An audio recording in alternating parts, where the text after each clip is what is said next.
right. What's good, people? What's going on? Hope everybody's well. Like, share, subscribe, join, and donate. Support the channel. As we here at the Onyx Report are about, this is where black male justice advocates uplift black men and boys using critical analysis. So I hope everybody's good. You know, it is, I don't know, over 110 here in Fresno. So your boy is chilling indoors, well air conditioned, and even letting the beard grow out. So I'm going through the little summer beards, the struggle beard thing. I'm letting it grow out. I don't care. I'm chilling. Anyway, shout out to Grab to Second Gear. What's good? Ilyas, Spain Man in the house. What's up? We are broadcasting on Innerlight Radio. So if you're unfamiliar, black owned online radio station, go to innerlightradio.com. You can listen to the show. We're also on Facebook, LinkedIn, Twitch, Twitter, and of course YouTube. So y'all know the deal. Shout out to Barry for the continued support, putting the information in the comments. Appreciate that. What's up, Corey? What's going on? In the world, not of it. What's happening? Got Andre, Dr. Thunder in the house. BGS Sidmore just dropped a fire show a little earlier today. If you haven't checked it out, you're missing out. Shout out to BGS. Ogun's Machete, what's up? Black Toxic Masculinist, what's going on? Got a number of people in the house today. Let's see here. We got LXST, what's happening? Ahmed. Oh man, Ahmed says, Dr. T, been listening for years now. So glad East Africa. What's up, man? Appreciate that. Christopher the Conqueror, Dr. T, salute. And what in terms of Ahmed and East Africa, I'm gonna get to something relevant to that in a minute. Show you an article that deals with a little bit of that. Even though it's within the boundaries of the U.S., I think it's important that we think about ourselves on a global scale. Nonetheless, we'll get there. What's up, John? Shout out to the early donation from Cafe Es Bueno. Appreciate that. Y'all can do the same. You know what the deal is. You can see it on the screen. You can contribute to the Venmo, the PayPal, the Cash App. Of course, you can super chat right here on YouTube. You can become a member on YouTube and join and support the channel that way. Or you can go to Patreon and become a patron, and you can support the Onyx Report here on YouTube and the Institute for Black Male Studies. So you can support both through Patreon, become a monthly patron, and be able to also access our online film reviews, live film reviews. So BJS and I just did one couple nights ago on the last black man in San Francisco. So, join the Patreon family there, and you can check those out live when we do them as well. So shout out to you. Appreciate the early support, Cafe. Shout out to Barry for the early donation. Says salute to the Onyx Brotherhood, to Doc. If you make your way in, be sure to hit the like button. Indeed, please do so. There's a lot to kind of go through tonight. What's up, Deron? What's happening? See, CJ Jackson in the house. Let me see. Okay, so Innerlight says the volume is a little low. Let me know. I'm assuming you're talking about my voice. That's about as high as I can get it, so I'm not sure if my volume is low. Let me know. Not sure what else I can really do there.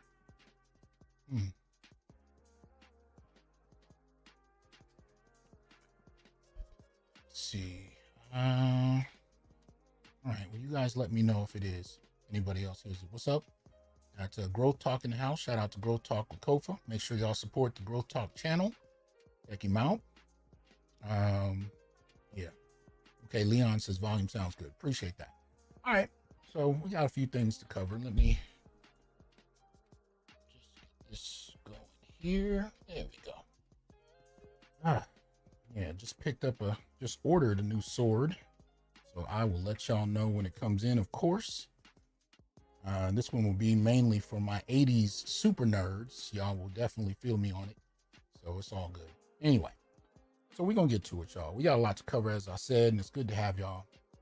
Summer schedule is a little different. So in here chilling with my son, mainly, and he's cooking dinner for both of us. So I'm always happy about that. Sage Apprentice, shout out to you. Says salute to you, Dr. T, and all the brothers in the chat.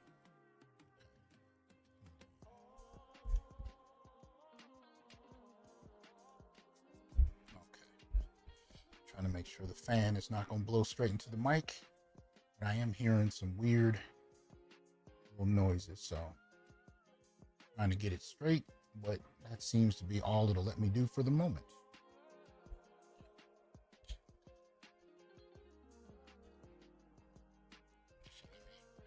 See if this helps. I don't know how it go. All right.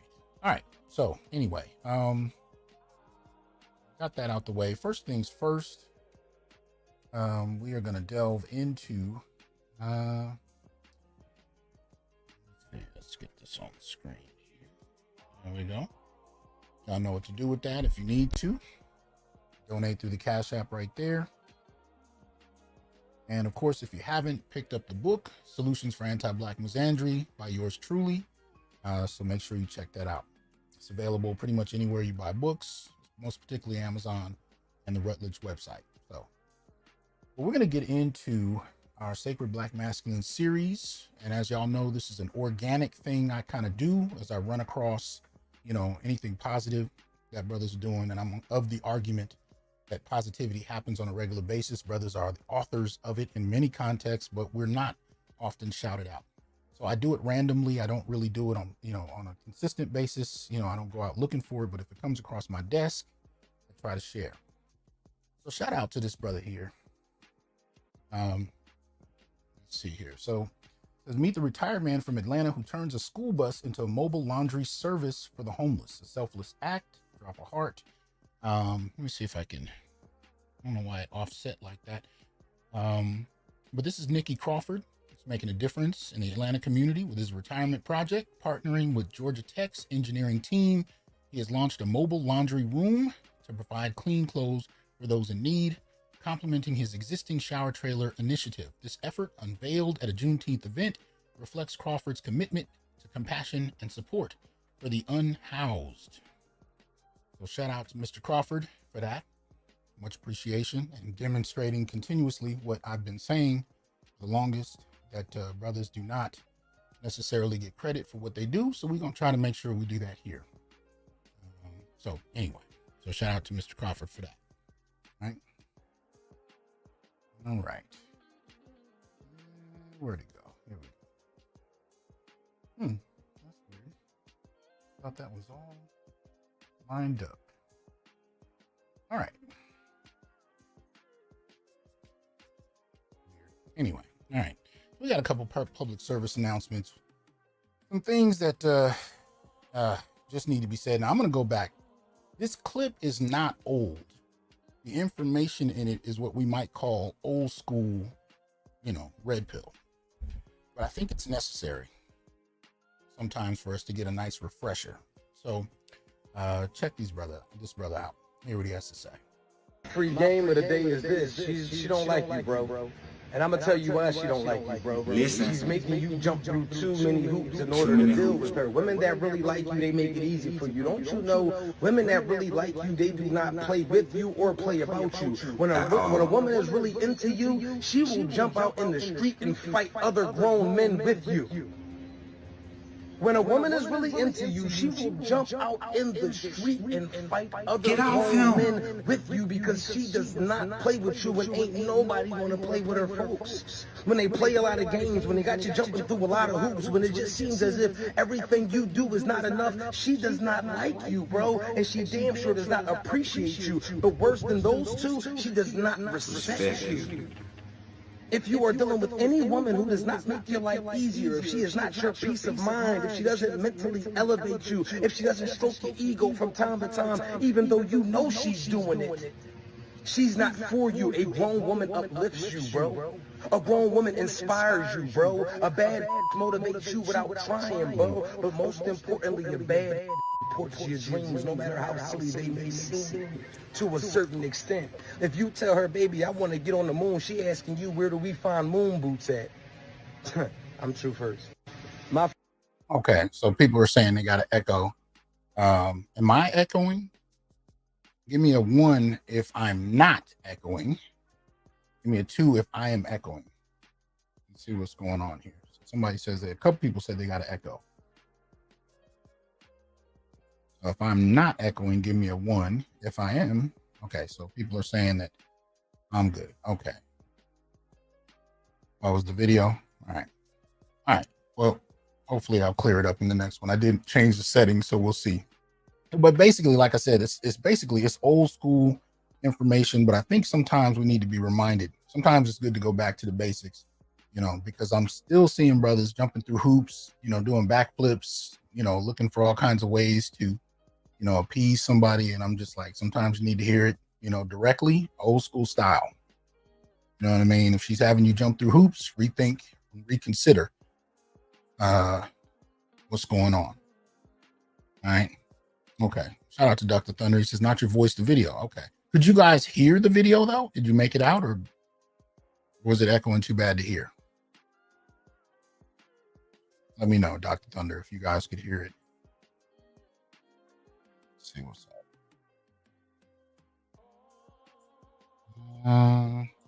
Okay, Andre says, yeah. All right. Then we'll continue from here. Hopefully, I've cleared it up on the next one, so it shouldn't be a problem. This is another one.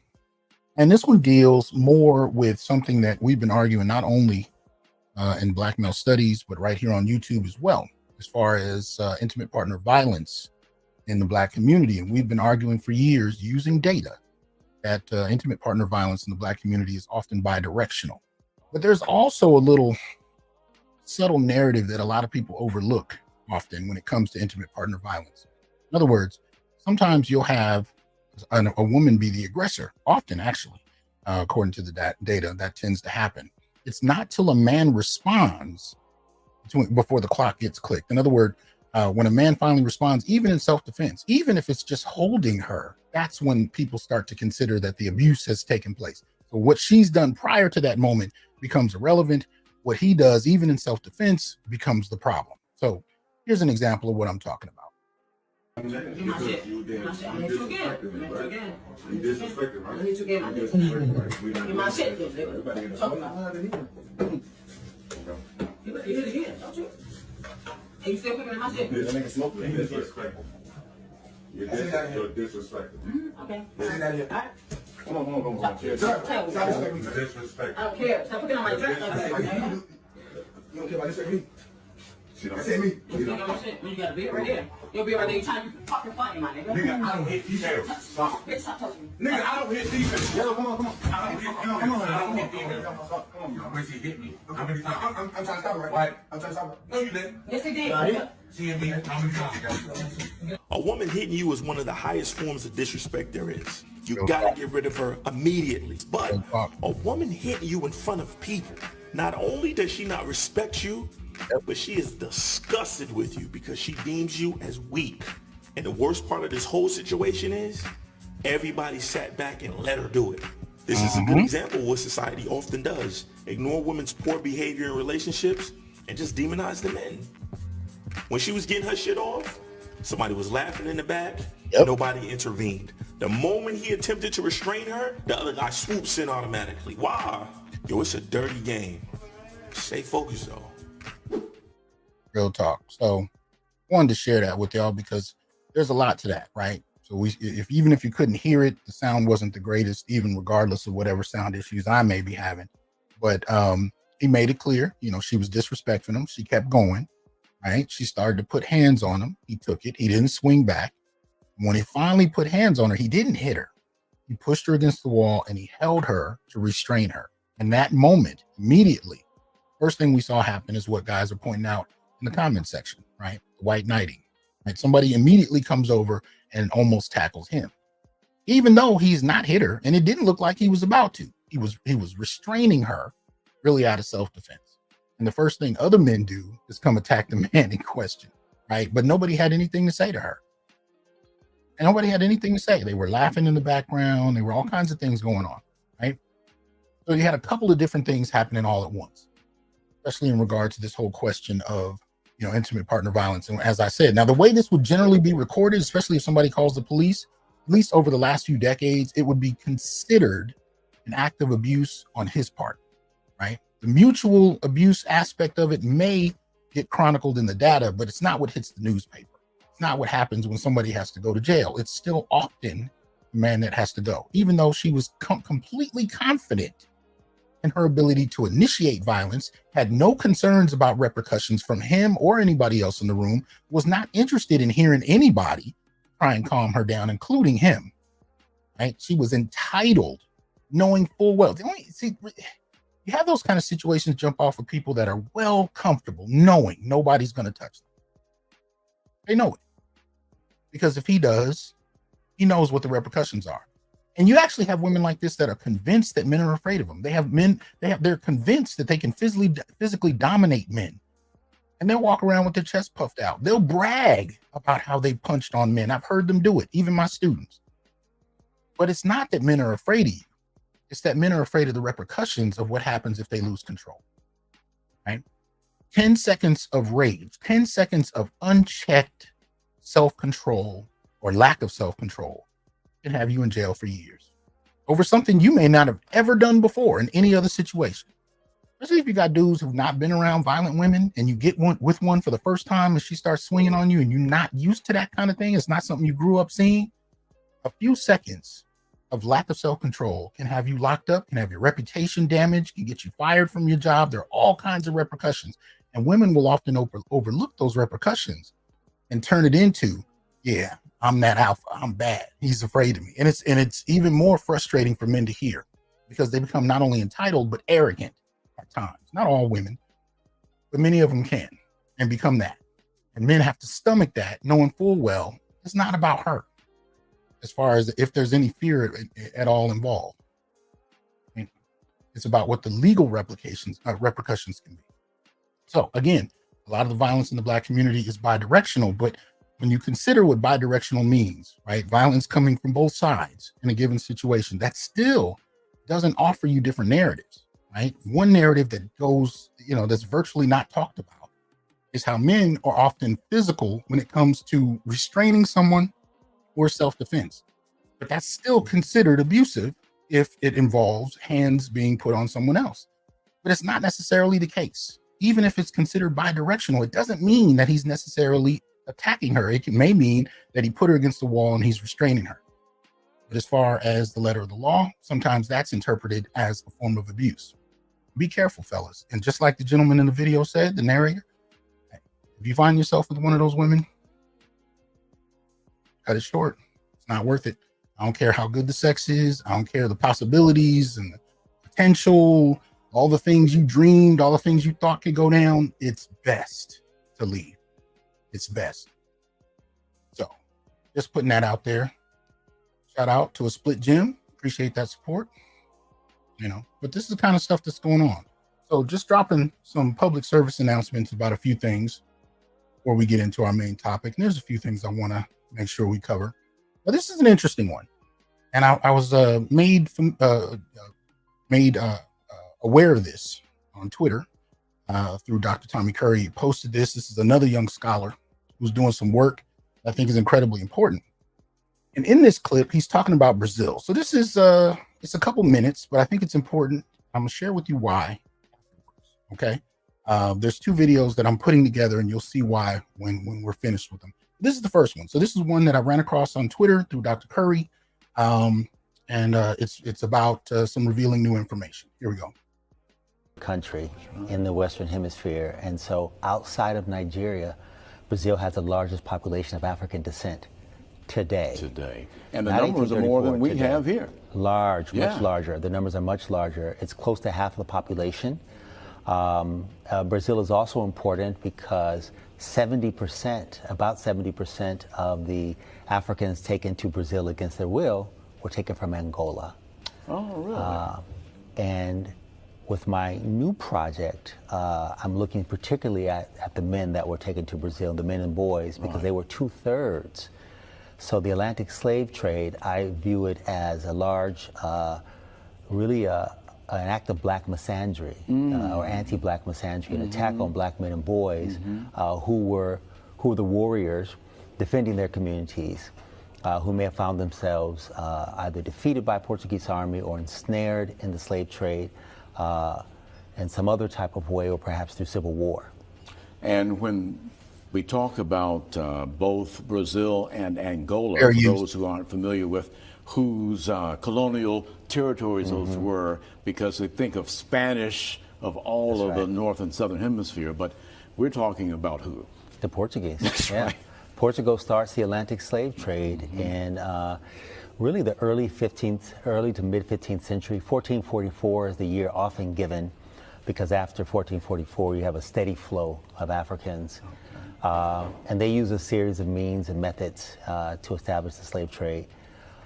With regard to what is today Angola, northern Angola particularly, and the Bakongo people, the Kingdom of Congo is one of the initial trading partners in West Central Africa. And so you were drawn. Okay, so I apologize for the way the clip ends. That's how it was on Twitter. I do have the whole interview. It is available on YouTube, and I'll go ahead and post that in the sources section after the show is over. And if I don't, remind me, and I'll do it then. But this brother is doing some interesting work, right?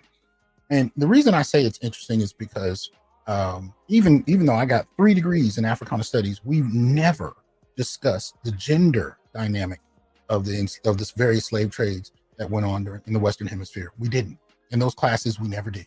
It was implied and assumed that this was a 50-50 endeavor in terms of men and women being taken and brought to the Western Hemisphere. That's how it was discussed, if it was discussed at all. If gender came up, for the most part, when you talked about slavery, gender only referred to women being sexually violated by white men. That was it. That was the only time gender was brought up. Black men were considered the floor, so to speak. They were not to be discussed. It was assumed that everything, about black men was known, so on and so forth. So this brother's doing research showing that in regard to the largest population, people of African descent outside the continent, in regard to the slave trade in South America, Brazil in particular, that 2/3 of that population were male. But that's not it. I'm going to go to some old school. This is an old school BGS clip. Now, he is not in it, but it is a clip of Dr. Claude Anderson.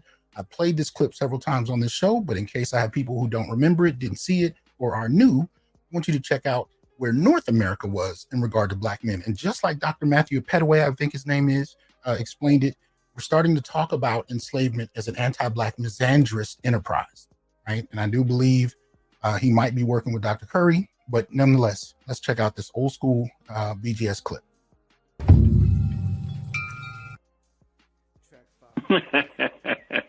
Let me take about 3 or 4 minutes just to laugh to myself, because you just asked a critically important question, and your theme for today, fork in the road.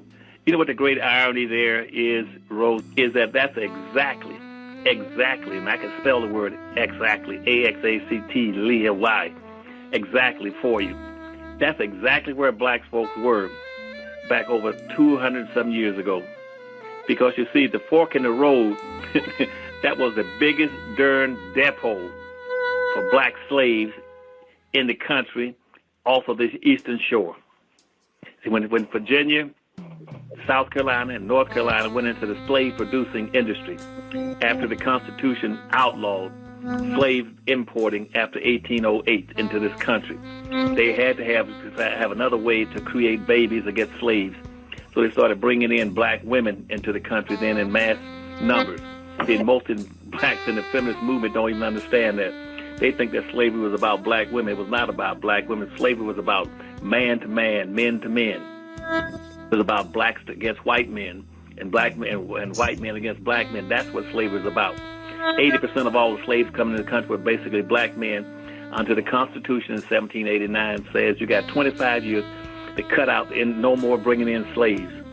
And the 3 states that pushed to get that 25-year postponement from 1789 up to 1808 was South Carolina, North Carolina, and Virginia. They said, give us a chance to get situated because we need these black slaves. And why they need black slaves? Because they said, because the wealth of these states, and the wealth of these colonies, and the wealth of this nation is in black slaves. That is the primary generator of wealth. Black slaves are a form of currency. It's like money. That's who generates the wealth in the country. A black slave was like a walk-in express card, a Visa card. A white man who owned a slave did not have to work. he could earn money just by renting that slave out and going earning it. Okay. All right. There's a little more to that. I'll leave the link in the section, the description box as well at the end of the show. But the two parts that I wanted to put together from those two presentations, Dr. Claude Anderson, Dr. Matthew Petaway, is basically whether you're talking about South America, Brazil in particular, or North America, when you really look at slavery as an anti-Black misandrous institution, it goes right in line with one of the papers we read from Dr. Tommy Curry a couple of years ago on the show, where he talks about racism as a misandrous enterprise. Well, the most extreme demonstration of racism could be argued to be enslavement, right? Western hemispheric enslavement. But when you talk about that, we're not supposed to talk about the gender dynamics. The only time we're allowed to talk about the gender dynamics is when it comes to highlighting Black women's experiences with sexual violation. Now, we've covered on this channel for the last 6 odd years that Black men actually experience sexual aggression from not only white men, but also white women, right? This is very particular to the Black male experience. White males obviously sexually violated young Black men and grown Black men. But when it comes to to white women, they use the threat of mob violence. They use proxy violence, which is what we call it now, right? They use proxy violence to justify sexually violating Black men and boys, for that matter. So we were the only demographic that was violated by both. And yet none of these gender dynamics come out in discussions, whether it's in class, whether it's in terms of reading assignments. Why is this system tripping? I'm sorry. I don't know what's going on today. Everything is, every few months, it's like my whole system goes haywire. I don't know what the hell it is. Anyway, my apologies to you. Anyway, so I wanted to put those two clips together just to kind of highlight for you that as we talk about these things online, and even as Black male studies begins to advance, we're starting to actually move the discussion in regard to Black men beyond the comfortable tropes that we're introduced to, we're allowed to talk about, so on and so forth. We're seeing Black men push the discussion in numerous areas, not just in terms of what people are comfortable with, as far as what satisfies their sensibilities, but also beyond that, right? And this is where we can actually see the impact of what we're doing. Check this out. I was just sent this. Shout out to Hines, sent me this before the show. I wasn't actually planning on covering it. I didn't know about it till he just sent it to me. So check this out. So this is an article you can find on NBC News, .com. Influencers and popular podcasts fuel election disinformation among Black voters. Now, I'm not really, as far as election disinformation, that's not why I'm bringing this article up. Right? I'm bringing this article up because it actually does highlight something that they may not have intended for us to look at, but it's happening nonetheless. And that's the reach and impact that individual people on podcasts are starting to have. They're starting to threaten, and this has been the case. I shouldn't say starting to. This has definitely been happening, especially since the pandemic. They're threatening the larger corporations that have had a stranglehold on media for generations. Right? Podcasters in their homes making their own videos. Now, this particular article does mention, it focuses on six different broadcasts, and it does mention the Black Manosphere at one point. But it's getting things incorrect. So you can see here where it kind of mentions the Black Manosphere. I'll go into that in a second. One thing I did want to highlight in these two paragraphs here. So Onyx Impact is, I guess, an organization that was kind of assessing the impact that the internet is having on these election issues. And it says, Onyx Impact found that those 6 sources, now the 6 sources they're talking about, shout out to Greg for the Cash App, appreciate that, Gregory. The 6 sources they're talking about, though, are Candace Owens, Fresh and Fit, The Breakfast Club, Foundational Black Americans, which I assume has referred directly to Tariq Nasheed, but I'm not sure if there's another channel that's mainly based or using that name. Riza Islam, and what they call Africa Stream. Right? Those are the 6 different, broadcasters they're specifically talking about. And it said those 6 sources alone collectively have a potential reach of nearly 41 million Americans. adding that each represents spaces where skepticism, anti-Black rhetoric, and deception of truth run rampant. For context, that figure is equivalent to nearly every Black person in America, according to the latest census data. Over 4 months, a team of researchers for Onyx Impact identified 2,500 online accounts creating, sharing, or amplifying disinformation. This is how they're framing it, disinformation.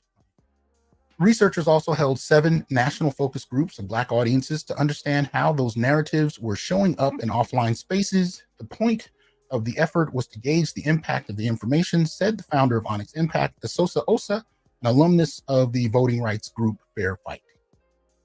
So it's primarily focused on those 6, but the larger, and they did mention 2,500 others, but they're talking about the encroaching impact that the internet is having on the popular narrative, the narrative that people get to ingest. Because prior to the rise of social media, especially to the rise of the internet, you had to depend on established networks, TV, newspapers. That's where you got your information from, magazines, radio.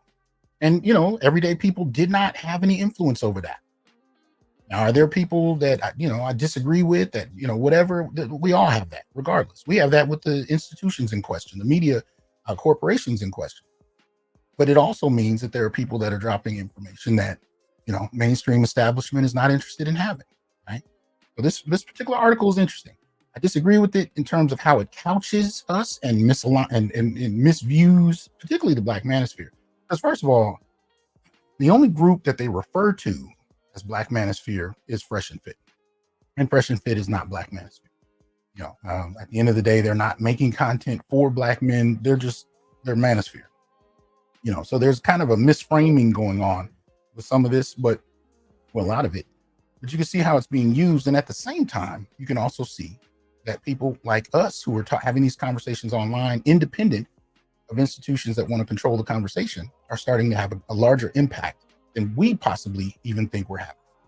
I kind of wanted to make sure we kind of looked at that as we have these continuing conversations, because even what I just said about considering slavery as an anti-Black misandric enterprise, it's not common knowledge. That's not something that people have argued on a regular basis. Like I said, after I was in school from 92 to 2008. I never once heard anybody openly say in class, either be a lecture or in a text we read, at the end, that slavery in and of itself was majority male. You could assume it, but having someone talk about it, no. Right? So there are topics that we're allowed to talk about and others that we're socially shamed for talking about. I just want to make sure that we start to understand that a lot of us are starting to have impact. Now, contrary to the way they're trying to misframe and mischaracterize all this, we don't all have the same. It's not one outlook. Everybody online, let alone in the manosphere or the Black manosphere, is not, there's not one argument. There's not a consolidated perspective on things. There's a lot of disagreement within the various aspects of the online community, the manospheres, social media, however you want to frame it. There are levels and levels of disagreement, some of it more intense than others. But it doesn't mean that, it's not there. And that means there are a lot of different opinions and perspectives, right? So to label that or even infer that they're just disinformation or something of that nature, and you're guilty by association or whatever, all of these kind of things are done to defer from what we're actually talking about, so people don't have to actually listen and deal with what you're saying, especially if you're putting down documented, evidenced arguments. If they believe that you're producing disinformation before you even get out the gate, they don't got to hear you. So those are some of the things kind of happening with that. So I wanted to share that. Shout out to Hines, as I said, for sharing that particular clip, that particular article. I think it's important. So got a couple others before we get into our main topic here that I think are pretty interesting in and of themselves. Bits of information that, although is out there, does not necessarily mean that it's being broadcast the way it needs to be. All right, so this is Atlanta Black Star. You can see, article title is "Get Out, Short of Breath Rochester Black Man Kicked Out of Ambulance After Grabbing EMT's Arm and Panic Fatally Collapses as Responders Stand By. Family Sues." Family of a Black Rochester man who died 2 weeks after being refused proper medical care by emergency medical technicians and ordered out of an ambulance by police is suing all parties involved. Julian Coleman, 48, collapsed with blood spilling from his mouth the night of November 23rd, 2023, after EMTs from American Medical Response called the police for assistance in having Coleman removed from their ambulance. Technicians accused Coleman of being disorderly, but video footage shows Coleman explaining he was freaking out due to his inability to breathe. Right? Yeah, I think you can see him right there. Right? I don't know what's wrong with him, but he will not get out of the truck and he's got to go. One of the EMTs tells police when they arrive. The officers proceed to force Coleman to leave, and he struggles to explain that he couldn't breathe. Sound familiar? Honey, you told us you had pain from drinking water, and then you came in and you jumped at me and my partner and you demanded oxygen and you would not let go of me, the woman says in the footage. I was freaking out, Coleman said. You'd freak out too if you can't breathe. I hear you. I'd probably try to control myself a little better. I'm not going to grab on anybody. The officer replies. We tried to help, honey, but the way that you got in here and the way that you jumped at us, that was no way of somebody asking for help. One of the EMTs also responds. Now, I think we need to make sure we're aware of in this discussion, right? Is it's not just a fear of somebody who acted what appeared to be erratically, right? We're talking about a black male. And so you have to factor in the fear of black males and how this is being interpreted. The fact that you called the police on somebody who needed care in an emergency context alone suggests that you were afraid. But you weren't afraid just because somebody was grabbing at you. It was a black male. So here we're talking about how even the fear, stereotypes, and the fear of black men can contribute to how services and treatment is extended to somebody in an emergency situation. So this is what makes things that much more complicated in emergency situations. You know, even though we I hear people talking about how stereotypes or assumptions about black men don't really impact real world situations. It's not the case. Anyway, as he was visibly gasping for air, Coleman even asked the officers if they could take him to the hospital, to which one replied no. The man is heard heaving and grunting, but the officer commands him to exit the vehicle, saying, "No games, get out." Right? Coleman then did as instructed, slowly stepping down from the ambulance and staggering to sit on a bench, where he is then totally ignored by all emergency responders standing around nearby. He then collapses and falls over, and the medical personnel and police still don't react for 3 more minutes. The family's claim says it wasn't until Officer Jonathan Netman walked over, shined a flashlight at Coleman, and told one paramedic that Coleman had blood coming out of his mouth, that the gravely ill man received assistance. He died 2 weeks later on December 15th. Now Coleman's family wants those they deem responsible to pay. Federal lawsuit filed by Coleman's estate on Thursday, June 27th, names the city of Rochester, AMR, which is contracted with the city of Rochester's, the EMTs, and Rochester police officers who were involved in the incident of violating Coleman's civil rights. According to the court filing obtained by Atlanta Black Star, Coleman called 911 requesting an ambulance earlier in the evening due to experiencing shortness of breath. When the AMR ambulance arrived at Seneca Avenue, where the incident took place, court docs say Coleman panicked, by his inability to breathe and grabbed the arm of one of the EMTs. They knew that he was having trouble, yet no one took any action for 3 minutes. Attorney Stephen Schwartz, who is representing the family, told ABC in an interview, had he been given oxygen in the ambulance and taken to the hospital, he would be here today and not in the ground. Report by the Democrat and Chronicle says a December 4th MRI showed Coleman had severe hypoxia and an anoxic brain injury, which indicates his brain had been deprived of oxygen. He never woke up, and doctors at Rochester General Hospital said his brain function was unlikely to recover, leading his family to take him off life support. There are processes that are followed when that happens, and EMTs are trained to deal with that, Schwartz said. There was nothing that prevented the police officers or one of them from getting in the ambulance and driving to the hospital, and he'd be alive today if they had. According to the lawyer, the family was angered after seeing the video footage from police body cams and other surveillance. The attorney also admitted his belief that race could have been a factor. Middle-aged white person had the same issue. I'm not sure if it would have been ignored, says Schwartz. January, Rochester Mayor Malik Evans called for answers and expressed his disappointment with how the situation was handled. City residents are a people, and they deserve to be treated humanely and with the same attention as everyone else, right? All right, so that's what we're looking at. Right? I kind of want to highlight this, the stuff we experience, Sometimes we don't want to talk about it. Sometimes we want to avoid dealing with these issues altogether, especially in this space. You know, there are certain subjects that we tend to stay to. But I kind of want to make it clear.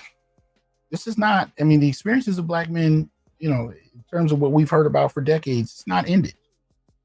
And we can't just ignore them because we're tired of hearing from them or we're tired of talking about them or so on and so forth. So this could have been any of us. These kind of things continue to happen, whether they make the news or not. I think it's important that we still call attention to them. So, got a couple others. And I want to get out here. I'm not going to read through all of them, but still want you to be aware. All right, let me see if I can enlarge this one a little bit. All right, so this is yahoo.com. Looks like it's sourced from Fox News. Missouri woman laced her husband's Mountain Dew with weed killer. Insecticide, says police. There she goes. All right. Want to make it clear. Now, mind you, it looks like she's over 6 feet tall, which I didn't expect. But anyway, just thought that was interesting. Missouri woman was arrested after being caught on camera allegedly spiking her husband's Mountain Dew with chemical weed killer, police said. Michelle Peters, 47, was charged with first-degree domestic assault and armed criminal action. The Laclede, I don't know how to pronounce that, County Sheriff's Office announced in a social media post on Tuesday. Peters allegedly repeatedly spiked her husband's Mountain Dew that was kept in the garage refrigerator in May and June. According to court documents obtained by Law and Crime, Peters admitted that she poisoned the Mountain Dew to be mean, saying that her husband did not seem to appreciate the 50th birthday she planned for him. Yeah. Her husband, whose name was redacted, first noticed that his soda choice had a weird taste on May 1st. Despite the strange taste, he continued to drink the Mountain Dew and quickly developed symptoms of poisoning. Peter's husband, the doc said, started having symptoms of a sore throat, diarrhea, nausea, vomiting, and was coughing up a brown, yellow, thick mucus. According to the affidavit, the chemical glyphosate, which is found in Roundup, if consumed, can cause increased saliva, burns, pain in the mouth and throat, nausea, vomiting, diarrhea, or even death. Right? On June 24th, Peter's husband went to the police and shared that he believed his wife was after his $500,000 life insurance policy. He told authorities that he had several videos of his wife putting Roundup, a product used to kill pesky weeds, in his Mountain Dew bottles. The husband on June 24th also allegedly caught Peters on film putting insecticide, an insect killer, in his Mountain Dew bottle. When Peters was interviewed about the incident, she explained she was mixing the soft drink and Roundup to use as a weed killer, the document said. They also said that she admitted to putting insecticide in her husband's Mountain Dew bottle, thinking it was Roundup. Her husband survived, and his condition is unknown at this time. Peters is being held at the county detention center with no bond. She's scheduled for bond July 2nd. So, as we were talking about before, when we were looking at intimate partner violence, in this context, attempted intimate partner homicide, we often only think of these dynamics as male initiated. And you know, on this channel, I cover everything from female aggression in regard to intimate partner violence, intimate partner homicide, but also when it comes to molestation and sexual assault. Because even though they sometimes make the news, they don't necessarily always make it to our attention, right? But this particular piece, she did this because she was mad about her planning his 50th birthday. That was her rationale for this. What we popularly have heard from feminists over the decades is that when women are aggressive and they attack men, it's mainly out of self-defense. Right? We as a society have not learned how to conceptualize female acts of evil, and we don't know how to hold women accountable. I mean, there's been data out for the last decade, that women, for the most part, experience the same sentencing for the same crimes and get 65% less time the same crimes men commit, because we as a society do not know how to conceptualize when women act out of pocket, and we don't know how to hold them accountable. We really don't. So we'll see if this woman gets out. We'll see what happens to her, but I wanted to just kind of alert you to the kind of things that continue to happen right under our noses. Now, this particular one actually deals with I guess what you call black excellence. I thought you guys might find this one interesting. This is regarding the Morehouse School of Medicine. All right. Oh. Okay, here we go. All right. So we're going to look at the Morehouse School of Medicine. Let me see if I can enlarge this a little. We're looking at current resident physicians. As you know, Morehouse is, HBCU for black men. Across the street or whatnot, down the street or whatever, you have Spelman for black women. But just wanted you to take a look at some of the current residents, physicians at the Morehouse School of Medicine. You tell me what you see. Now, we've been talking about HBCUs for years now. Black men are starting to become an endangered species in some of these spaces. And the focus on black women is unapologetic. The downplaying of black men is virtually not spoken about in any great degree. This is what I was telling you by, any black graduation I've attended from high school onward has usually had an 80-20 ratio of women to men graduating. And yet, very little is said. So boys and men are essentially being flushed in many respects. Nobody seems to care. So I thought you'd find this interesting. At an institution that's supposed to be tied to, a black male upliftment focus, you tell me what you see. Right? For those that are listening on radio and can't see us, I think we saw, here, I'll go through it real quickly. Let's see, there's one male. There's another. I see 3 out of 2, 4, 6, 8, 10, 12, 14, 16, 18. So out of 18 resident physicians, we saw about 3 males. And this is associated with Morehouse School of Medicine. Right? That's what we're looking at. Now, I've argued for years that what this ends up producing is a different type of entitlement in and of itself. And it may just be that this next piece is an extension of that. You guys can tell me. Here we go. So this is a particular article you can find on msn.com. This California delegate says black women will blow the party up if Democrats pick a white man over Kamala Harris. Right? This kind of female-centered approach, this whether it's politically, whether it's academically, whether it's in terms of entrepreneurial business, whatever the focus may be, when you see these kind of endeavors that are primarily black female focused, an unapologetic one often, and this especially applies to something I've talked about specifically on this channel since 2020, where we saw during the pandemic and afterwards this increased emphasis on black women's business and making sure they got grant support and so on and so forth. Very little of it to none, because we have yet to find one grant that was actually created for black men. We found ones that were proposed. We found ones that were supposed to be in existence but were defunct and had no evidence of ever actually having paid out.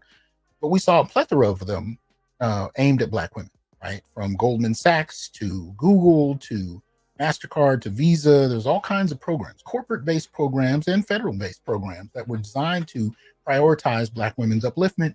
Very little focused on men at all, right?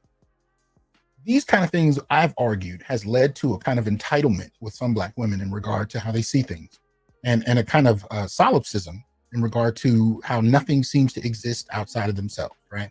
So here you have this push. Now, this is an extension of a push we heard about in the last election, where black women demanded that Biden pick a black woman vice presidential candidate, right? So he chose Kamala Harris, right? But now you have it being extended to another degree. This is by Jeffrey Clark. This came out today. It reads, California Democratic delegate Areva Martin told media personality Stephen A. Smith that passing over Vice President Kamala Harris as President Biden's replacement should he withdraw from the race, would destroy the party. If you pick a white man over Kamala Harris, black women, I can tell you this, we are going to walk away. We're going to blow the party up. Now, the interesting thing about this is, you haven't heard much from Kamala Harris in the last few years. You haven't heard black women say much about Kamala Harris for the last few years. But nevertheless, they're trying to push her into the... Anyway, here we go. Let me just finish this shit. As speculation over Biden's status as leader of the party grows, Democrats are openly divided over who is qualified to run against former President Trump in the months before the election. You can see Areva Martin there. She says, who are we agreeing to? Martin asks Smith. There's a long list of Democrats: Kamala Harris, Gavin Newsom, Gretchen Whitmer. The list goes on.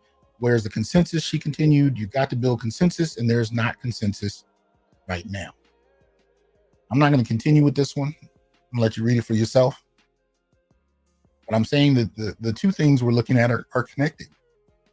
When you prioritize your girls, even as early as elementary school, and you downplay your boys, when you have public schools that are overwhelmingly female focused with female teachers and administrators in position, you have a lessened emphasis on boys educationally.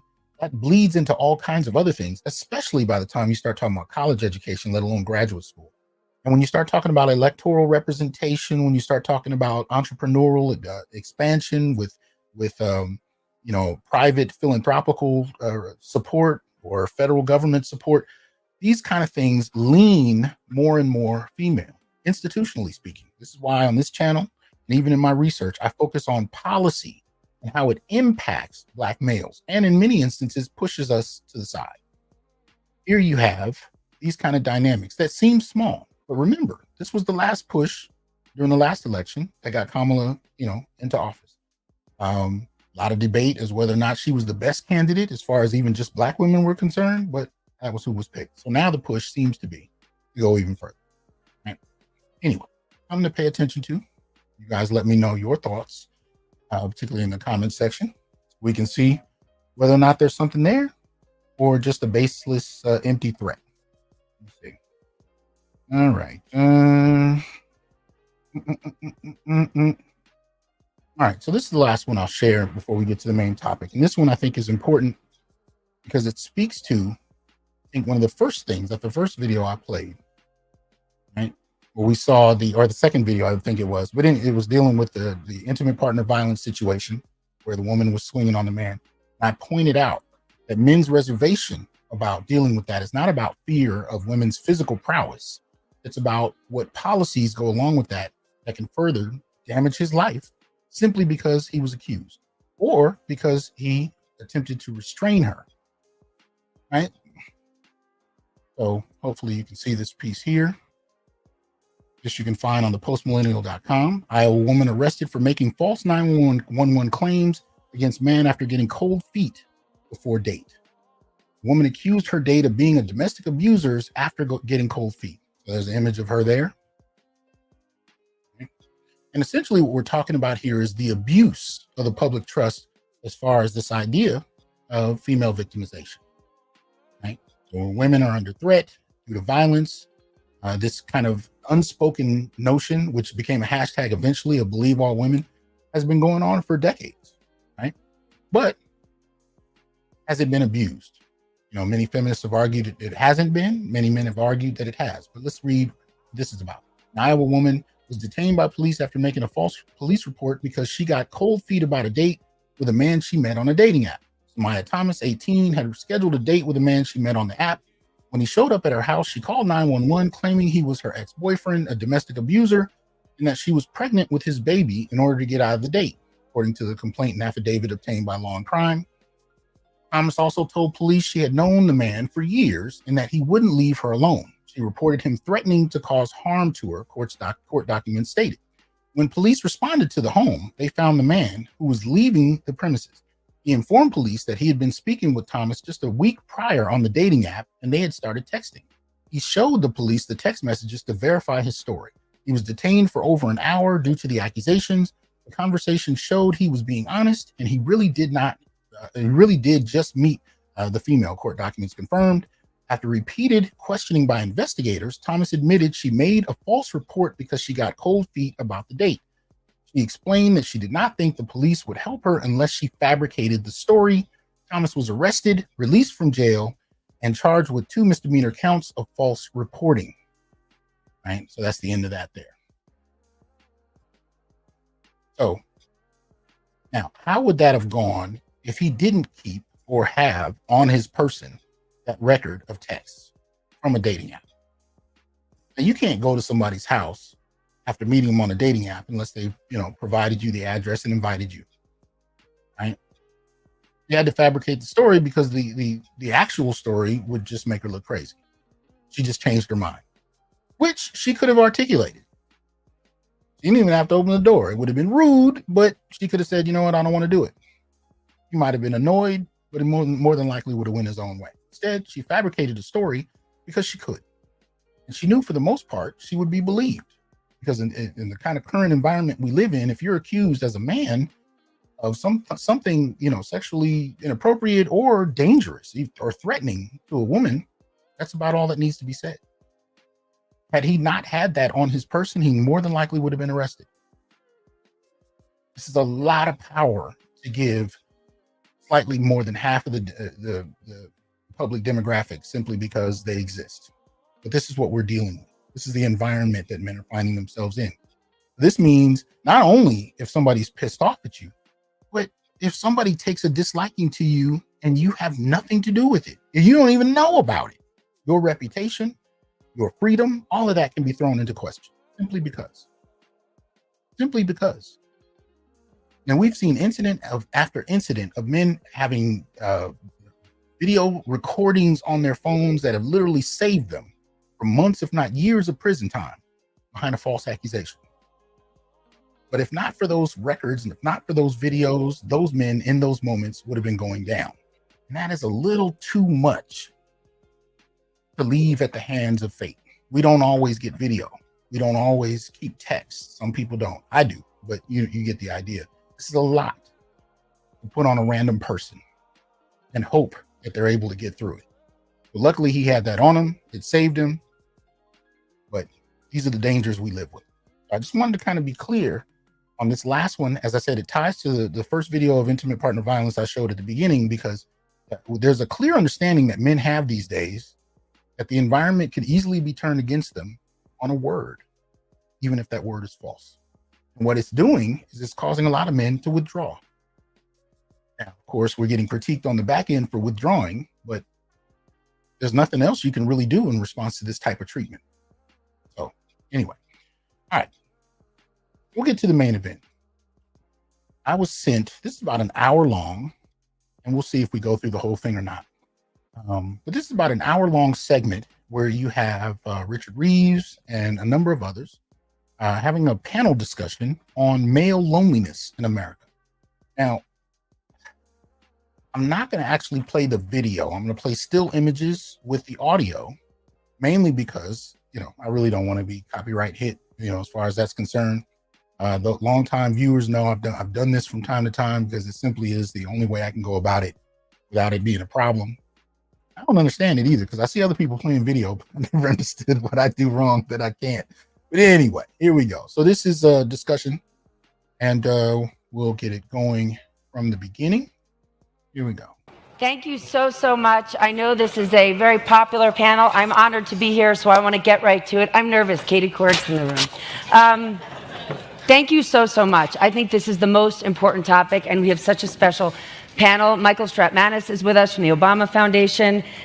Richard Reeves is here, president of the American Institute for Boys and Men, and future Hi, everybody. She's referring to this gentleman right now. She just, almost described him as the future president. But he's just the second one from the left that she's talking about right now. Are you ready? Governor of Maryland, Wes Moore. Before we start, I want to have this conversation with the understanding that this is a safe space, and not a safe space and that we're going to make sure we don't hurt anybody's feelings. A safe space in that we can say real, honest, practical things that could offend someone, because we all have the collective goal of making sure our boys aren't just okay, but they're thriving, because I personally think we don't talk about them enough. So Richard, let's start with you. What does it mean to be a boy in 2024? Well, I'm not a boy anymore, in case that's not obvious to the crowd. But Okay, but let me just start by saying it's not an accident that they have her hosting this, right? Because a lot of what you hear in Richard Reeves' work is an appeal to women, most particularly white liberal women. An appeal that they listen and have empathy for males, right? Young and grown men. Tends to lean young because he's hoping to get more, empathy out of them for that. But having her kind of initiate and host this discussion, and you'll see the way they interact with her, is very much about couching men's issues in a kind of palatable framework, so that women will be willing to back them. They don't want to do anything threatening. This is why I call them the politically correct manosphere. Richard Reeves, a number of others, they're the politically correct manosphere, but the posture is very much about deferring to and begging, for these women, particularly white women, to approve their request for greater support for males. So that's the kind of posture. But here we go. Have raised 3 sons, all in their 20s now, which is one of the reasons I think I'm drawn to this work. And I think the very fact that doesn't have an obvious answer anymore, that's a box with a big question mark in it now. And a lot of boys are struggling with that. And I would say that the best answer to that is probably not to tell, but to show.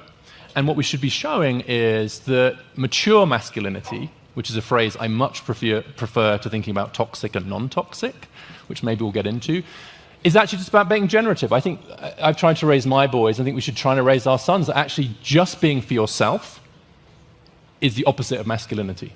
That masculinity and being a boy is about relationships. It's about being generative. It's about giving more than you get. Okay, so we're starting to already hear this shift. Now, the reason they're starting with not being for yourself is one of the things that men have been discussing, particularly online, is that men have, and we've been hearing this really for the last decade, that men and young men in particular need to start looking out for themselves. Just like I pointed out in the last article I read, where you had this woman falsely accuse a man because she changed her mind on a date and didn't tell him. And all of a sudden she presented him as a threat to the police simply when he showed up to knock on her door. It's the same idea, right? Young men and men in response have decided to start shifting their emphasis, shifting their focus from women, even from society, and focusing on themselves. And this is a problem because you can't really build a successful society if the men in particular have stopped giving. Now, I'm not saying men have stopped, but men are stopping. Men are refocusing. They are shifting their resources and their gaze. They're shifting their focus away from what they've traditionally given.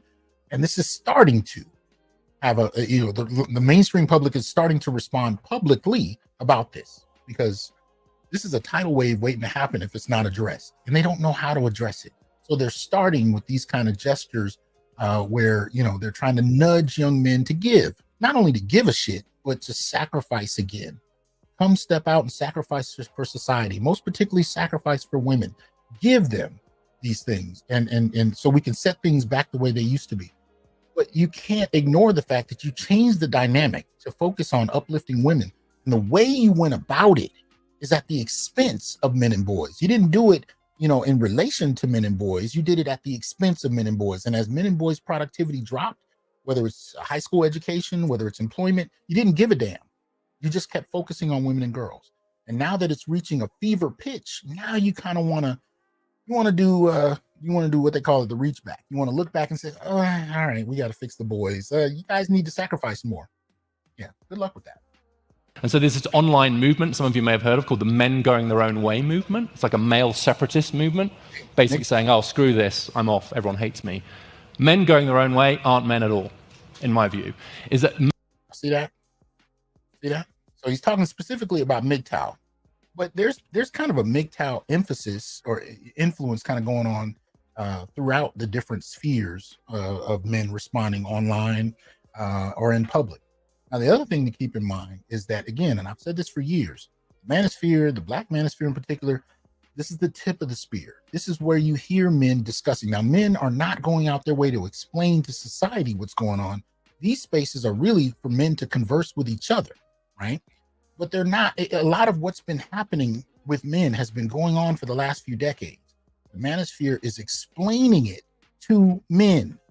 But the actions that are taking place, whether it's passport bros, whether it's, withdrawn from society. Men have been doing this before the Manosphere, right? So I want to be clear. They're trying to attack the social media discussions because they seem to think that this is the beginning of it. This is not the beginning of it.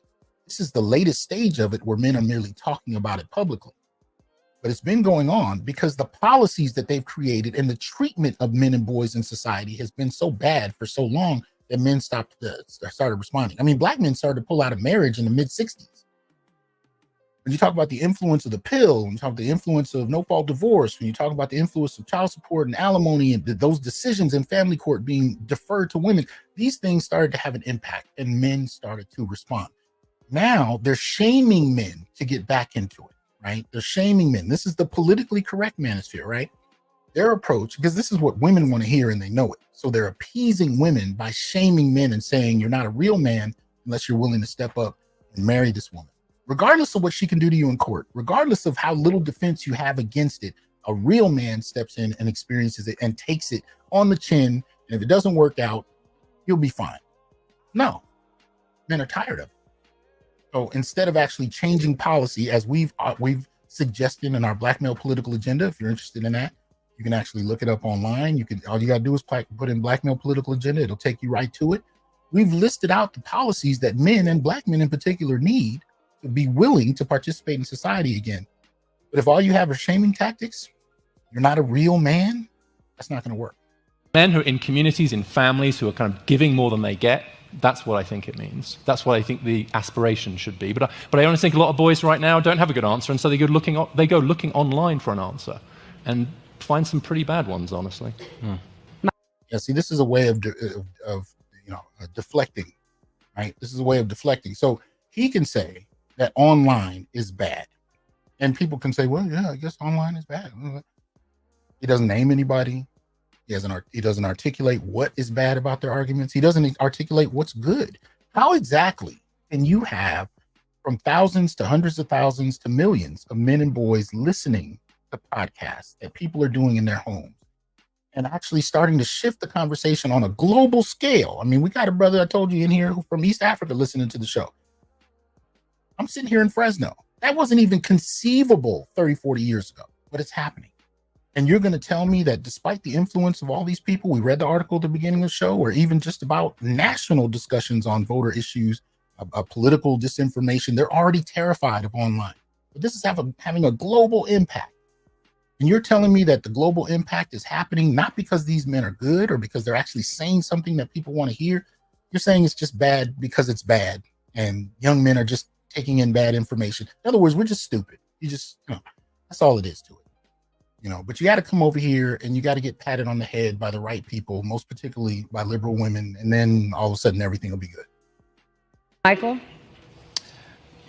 I find, and we saw this in the Obama White House, we did something that was interesting. We took a look at the well-being of the American people, and then particularly the well-being of young people. And we disaggregated it by race and gender. And what we found was pretty staggering, that on the bottom of every good statistic and at the top of every bad statistic were boys and young men of color. And it didn't correlate to income. It didn't correlate to neighborhood. There was something there that cut across those lines. Mm-hmm. And what we found is that our young men, and particularly our young boys, particularly of color, and this happens in Indian country, this happens in Black and Latino communities with Asian communities, find themselves in communities that are not designed to support them at a very young age. Just one thing that we found that makes a huge difference, and I wonder if you saw this. We'll skip you, so you didn't grow up here. If you, Governor Moore, how many male teachers of color you had in your school? I had one. He was actually a guidance counselor, and I spent a lot of time with him. And we found that just having a teacher at a kindergarten age, before third grade, gives a young person of color the opportunity to really, for the first time, learn that they can be successful in. Okay, now I'm going to let it continue, obviously, but just let me provide a little clarity to some of this.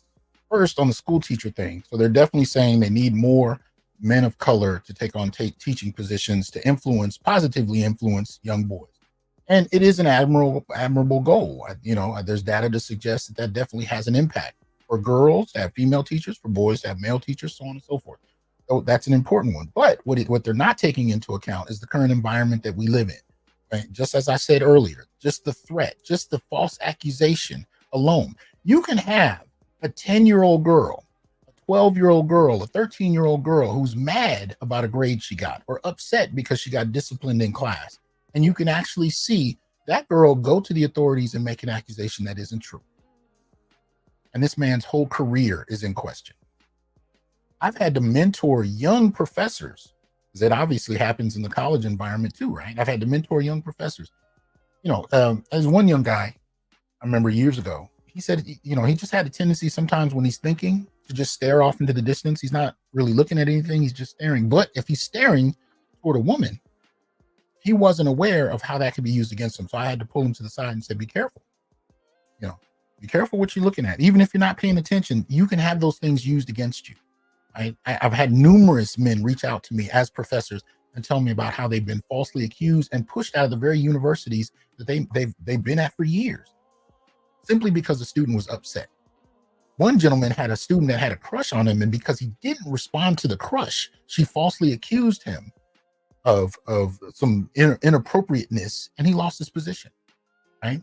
One brother here on YouTube that we've known for years lost his position as a professor because he was falsely accused of something, not by a student, not by an administrator, but by his girlfriend, who wasn't even affiliated, or his ex-girlfriend, I should say, who wasn't even affiliated with the university he was teaching in. She called his job, told everybody a lie because she was mad at him, and got him fired. And he now can no longer really teach at all in the college. In college, he can't teach at all, really, on the basis of a false accusation. So that's a lot of power. And if you're going to urge men, and young men at that, to want to aspire to be teachers, you got to provide them different kinds of protections. Because right now, it's like sending people into a battlefield with no armor, no gun, nothing. You just out in the field running, hoping you don't get shot. That's kind of an exaggerated but appropriate view of what it is to ask young men to go into teaching. You have to be extremely savvy. You have to be very appeasing in some contexts, just to kind of get through this minefield. And this minefield exists from elementary school to graduate school. There's no break from it. Right? But what he's also saying early on when he started talking, though, was that what they're seeing is boys are not doing well. Boys and men across class, across race. They're starting to see this happen. And this goes back to some of Raj Chetty's works that we looked at a couple of years ago. He is saying for men of color, boys of color, it's worse, but it is happening across class and across race in terms of what males are experiencing. You cannot ignore the realities of what boys and men are living with and then give them surface level glib comments and suggestions. And this is one of the problems with the politically correct manosphere. They'll tell you that anything online, that speaks to that toxicity is bad, and that these young men are falling into it just because they're stupid, because they don't have the proper role models, and if they had them, everything would be fine. But the reason so many men, and young men in particular, are coming into these spaces is because nobody is willing to talk about what they're dealing with on the ground. And if you're not going to talk about it, they're not going to listen to you. That's why they come to these spaces, because people online are going to actually have conversations about what these young men are experiencing. And as long as you're going to ignore that to give glib statements that appease women, you're not going to get to the real that attracts these young men here, and so they can get answers for real world situations they're living with. Right? It's part of the problem. School. Just that simple thing, if you go to and I'll end with this. If you go to any of the schools around the Presidential Center site where we're building the Presidential Center in Chicago, you see kids around 10, 11, 12 years old who know, because they're smart, that their schools and their communities have given up on them, that they don't think they can be successful. And if that's what you learn at 10 or 11 or 12, you have to make a choice about how you're going to define success for yourself. And as Richard describes, there's an entire world out there that will give you a message as to whose fault it is that you're not successful, who you can depend on, who your enemies are, and the community that will support you. And we find that those communities are not the ones that can give our young people the opportunity to be the citizens that we need them to be. And that's something that we're looking to tackle. Wes? I echo what both Richard and Straught said. It's I think part of the challenge is that we've got a lot of young boys who are kind of figuring out on their own, and their definition of manhood is one that they are developing in real time, depending on who is in front of them and helping them to develop that definition of manhood. I remember I thought about this where when I was younger, I had a chance to go to South Africa, and I lived in a township called Langa. And while I was there, my homestay brother was going out for essentially a manhood ceremony. And what they would do is they would all go out into the bush. On the first day, all the boys were circumcised, and then they would spend the next weeks healing, physically healing, but also learning about their history, learning about what it means to be a Xhosa man and the history of the Xhosa battles and who the other Xhosa individuals were, like Nelson Mandela and Thabo Mbeki. And they'd learn this history, and then after this process of around 3 weeks, they would then come back to community, and they would all be dressed in white. They would return back to their neighborhoods, and there would be a huge feast for them, because the idea was that a boy left, but then a man has come back. And they understood what that meant. They understood the responsibility that it meant for their families, the responsibility that it meant for their communities. I think about it in many ways where, I had friends who had bar mitzvahs, the same type of thing, where you come up and you have this experience of you're making this journey into manhood. And I feel like part of the thing that has to be understood is that, unfortunately, for a lot of boys as they're coming up, if you ask them, what does it mean to be a man, you're going to get a multitude of different answers. And because it's the answers that everything in their environments are very much informing them. And it goes back to something that when I wrote this book called The Other West 4, and I remember speaking with him once about it, and I asked him, do you think that we're products of our environments? And he actually said to me, and this is a person who's now serving a life sentence in prison, and he said to me, actually, I think we're products of our expectations. And I thought to myself that he was right, that we weren't products of our environments, we were products of our expectations. And part of the challenge is that for a lot of young boys, they're coming up into this journey into manhood, and the expectations that are being laid out for them are not necessarily the hopes or expectations that society, that we would want for them to be able to. Okay, so part of the issue here, what he seems to be pointing to are rites of passage programs, in the sense that there be some type of institution that helps to kind of symbolize and frame the transition into manhood for young boys and give them some values to point to, right?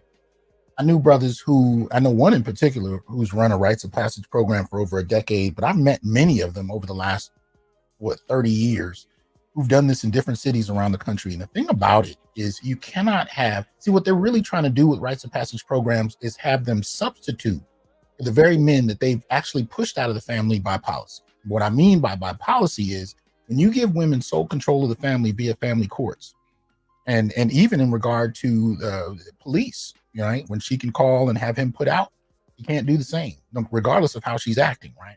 When you have this environment where through the institutions like family court that deputize women with the power of the state, and where they're able to get support, whether it be welfare or employment or access to education that men don't generally and haven't generally had the same access to. When you defer that much power in a social environment, what we've seen happen, especially in the Black community, is fathers get pushed out. Now, that has been reframed as a deadbeat dad narrative to put the onus solely on men. And as much as I can admit there are men that leave families, what others, particularly feminists, won't admit is that there are women that have used the state they've been imbued with, the power they've been imbued with by the state, to push men out so they can be the sole decision makers in their families.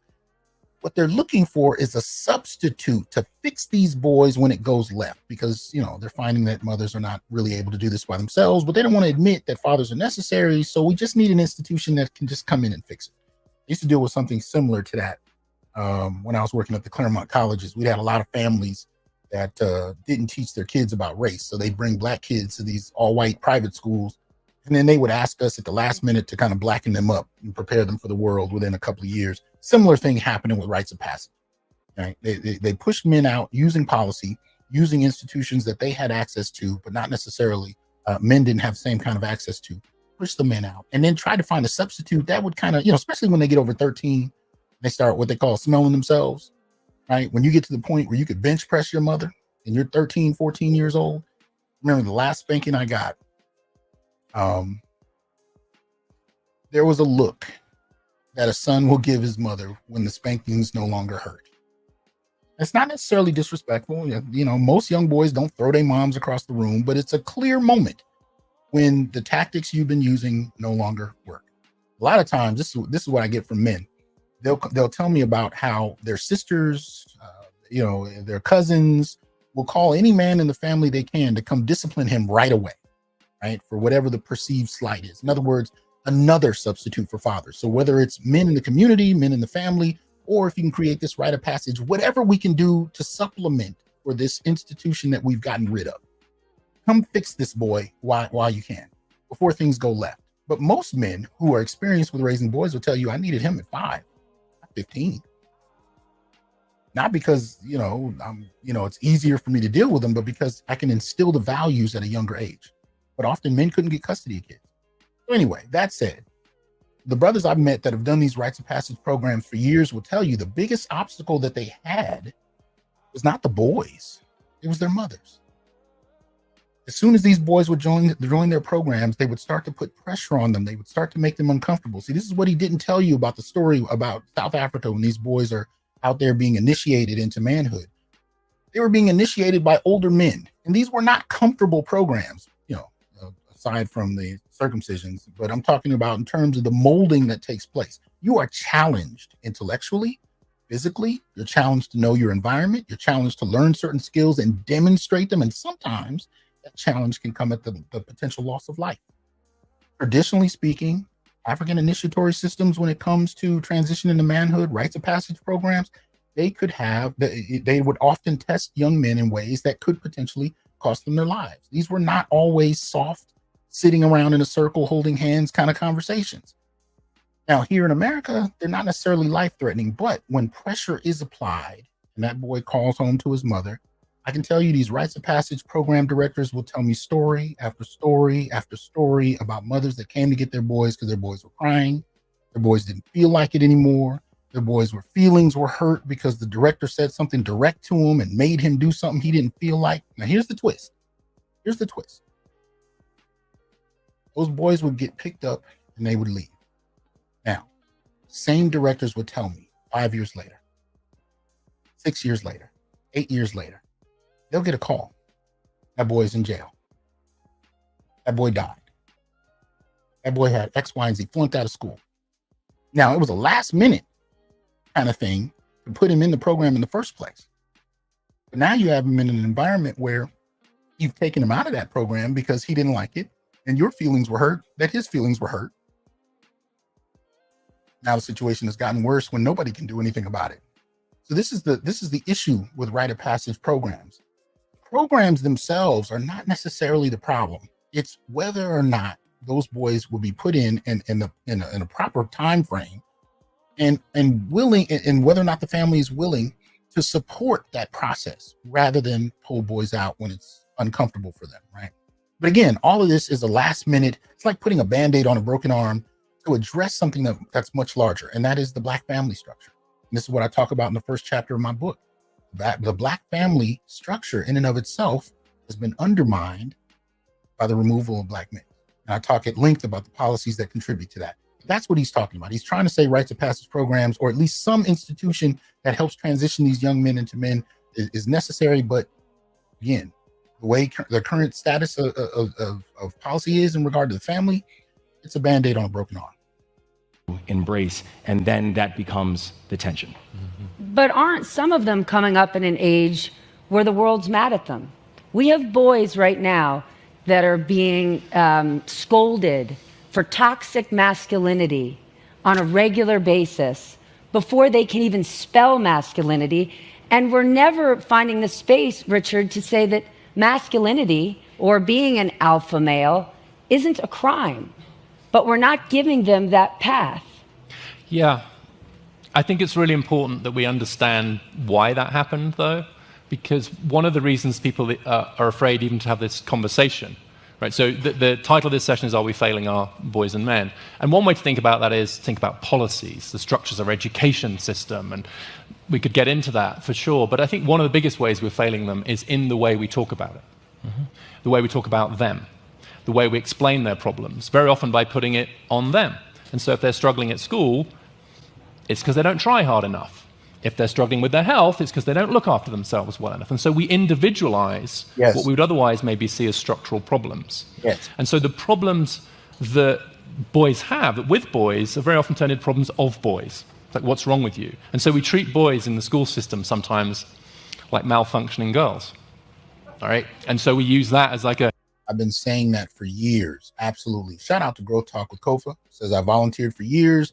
The men that had women at home got complaints about them spending too much time at the program. Some of the mothers of the mentees complained that black males should have been did this. I think he's talking about rites of passage programs. Okay, yeah, but no, what Reeves has just said, I've been saying for years. The problem, especially in public school, in terms of how curriculums are structured, it's really, when it comes to boys, they're seen as effective girls. Right? Even down to learning style. I've made this argument for the longest. Boys are very much tactile. They're very much, experience-based. If you look at any male-based program, whether it's sports-based or military-based, learning is tied to physical movement, right? But this whole idea of, sitting at a desk for the entirety of the day, having discussion, it doesn't necessarily complement, particularly young boys, and how they tend to learn. But as long as we have this gender idea that gender is, is, what do you call it? Not replaceable, but, it's shifting. It doesn't have any context to and of itself. It doesn't really matter. Anybody can be anything. As long as you have these ideas in place, you can justify what ends up being the exclusion of boys and men in regard to how they actually interact with the world. And then you can punish them for being defective girls when girls become the standard. And they're the standard, even if you change the curriculum, if the sole people implementing the ideas and the curriculum itself in the classroom are female. Right? Any demographic that dominates, it dominates by presence in an organization, in a school, doesn't matter what it is. If that demographic is dominant in number, the culture is going to change. And it's going to suit the dominant population there, whether that population is white, whether it's female, whether it's male, whatever population it dominates the space. The culture of that environment is going to be shifted based on who's in a dominant position. So when you have schools that in some, especially elementary, over 90% female, then as you go up, it's slightly more males, but very rare. I mean, they talked earlier about how many of you had, men of color teachers. I didn't have one. No, I didn't have one. I saw a Latino guy teacher, had a good relationship with him in high school, but I wasn't in his class. I didn't have a black male teacher until my third year of college. So, it's not a constant thing. You actually have to compensate them in a different kind of way, but to do that is considered discriminatory. So you end up with what we have. Here we go. As a default, and I do think at its worst, it blurs into almost this slur, I'm afraid it's become sometimes, of toxic masculinity. But the reason for that is because we've had so long when we've had to fight, and we continue to have to fight for women and girls. But it's not a... This is bullshit. This is one of the things I disagree with Reeves about. What he's doing to appease women here is he's saying that he's justifying the toxic masculinity narrative that's become so popular, right? And he's saying it's justified. It's no longer appropriate because it's doing damage, but it was justified because men have been bad for so long. This is absolute bullshit. And this is what Black Male Studies has been pushing against for the longest, is to be able to illustrate through proper use of data through use of history, documented history, to show that the framework in place that would justify an argument like toxic masculinity is problematic from the first. If you go back to what I showed earlier today in terms of intimate partner violence has always been bidirectional, even in white communities, right? Go look at Erin Pizzi's early work, right? European woman who actually who developed the first housing for battered women. And she started to interview those women for the first, when they started coming in, she started interviewing them. And she said those women were just as violent as the men they were leaving. She said, as a matter of fact, not only were they just as violent, but her own upbringing with her mother and father, she said her mother was every bit as violent as her father. It was never a one-way dynamic. That's the influence of the Duluth model and a number of other practices that we've used to interpret violence as a one-way stream. So and look, Reeves is not an idiot. I don't think he's an idiot. I think he's a little disingenuous because I think he knows this and he's using this politically to try and get women to sympathize. But the problem with that approach is the moment you leave that narrative of begging and you actually say something with some bass in your voice, those same women are going to leave. They're going to leave. If your approach here is appeasing them, it will not work when you actually have to say something.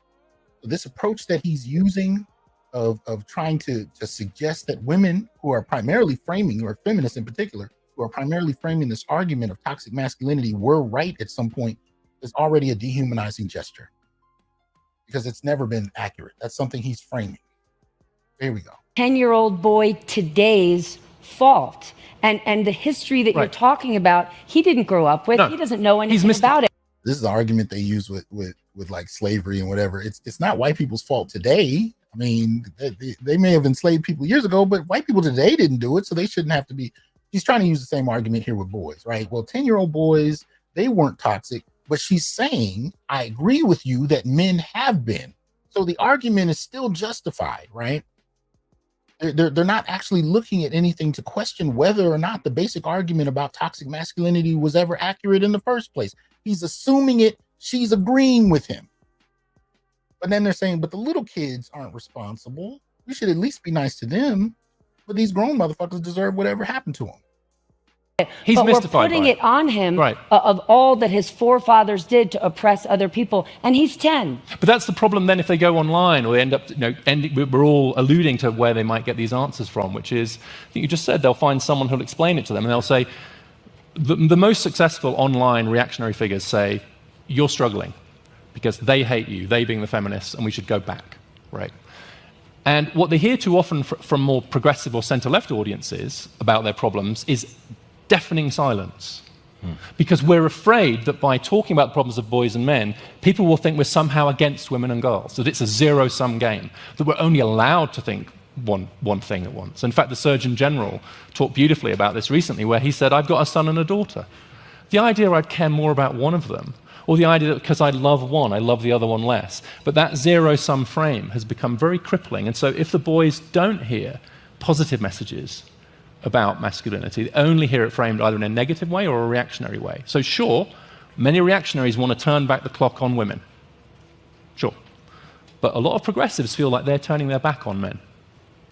This is interesting. This is another, kind of deferential way of dismissing voices that don't reflect his value system and suggesting that they're not only negative, but they're regressive, they're reactive, right? They want to go back to the 1950s. But the interesting thing that I think a lot of them are ignoring is how many women are calling to go back to the 1950s.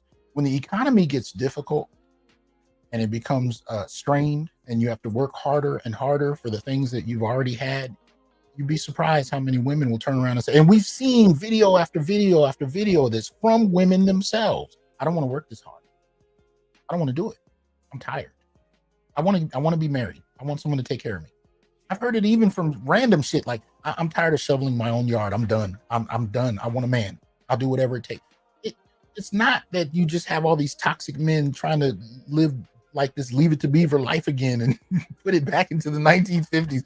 This is a comfortable dismissal and oversimplification of what men are saying so that they can justify dismissing it without any of their audience actually having to listen to anybody in some of these spaces who can articulate more fully what exactly is being argued. It's a dismissive way so that people don't even have to bother listening, right?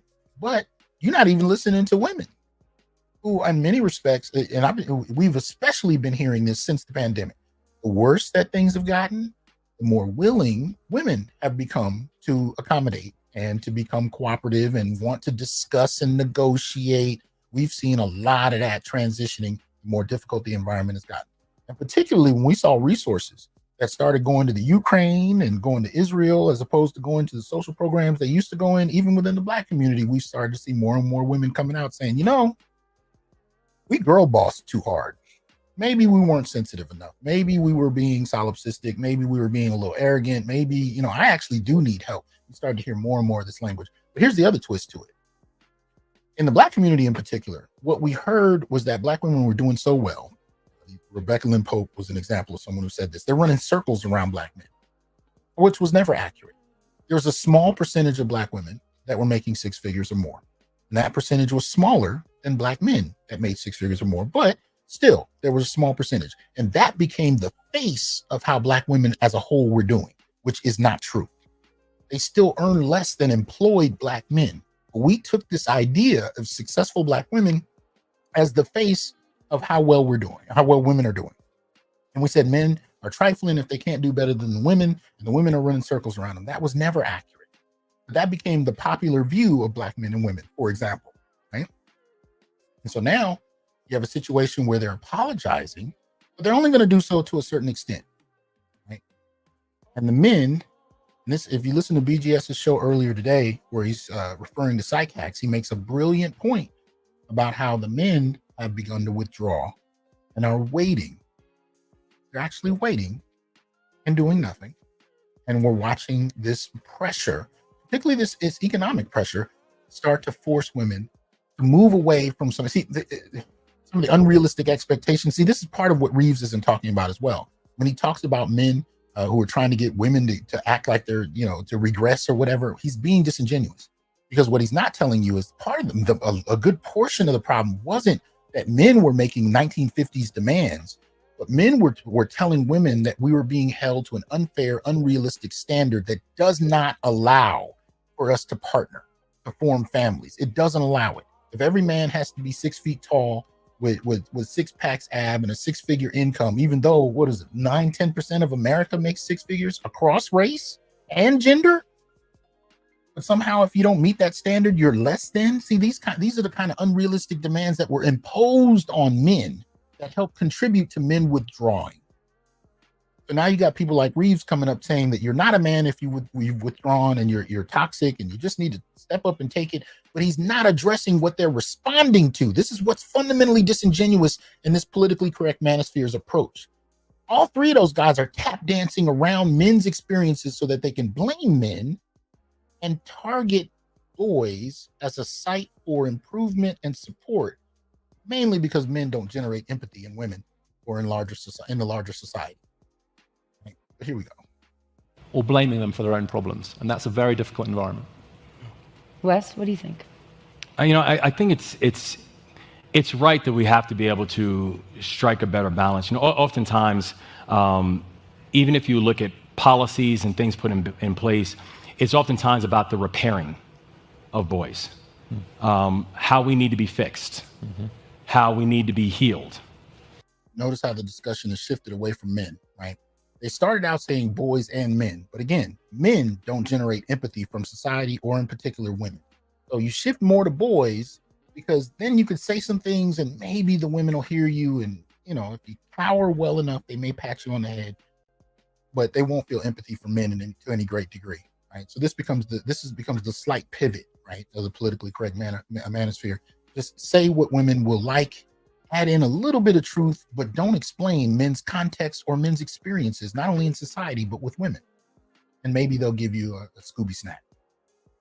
How we need to do better, and it is important because we cannot pretend like they're not listening. We couldn't pretend like I wasn't listening. An idea that somehow you were a deficiency that needed to be fixed. It was interesting. I was talking with, I was in a barbershop I was taking my son. I needed to go to- just go for the conversations now at this point. I was just saying, you're a great. I just go hanging out. money. Actually. Yeah. I was taking my son. How much do you pay? How much do you pay? Oh, I got the cheapest haircuts on earth. But it was interesting because we were talking about this actually more so in a political context, because they were having this conversation about what's going on. Are black men going? See, this is this bullshit trope that, you go to the barbershop, you get to talk to real salt of the earth men about what's going on. The barbershop, right? Look, this shit evolved past the barbershop a long time ago. The very space that you're defaming is where the discussions from men are happening. But you've already discounted the discussions and said they were toxic. So now you can't address it without looking, hypocritical. So, but going back to this old-timey notion of sitting in the barbershop and having a good old, salt of the earth discussion with men, you actually need to find out why so many men are going online and actually pay attention to the arguments being made. You don't want to do that. You don't want to do that. To participate in this election and what's happening with voter rates and all that kind of stuff.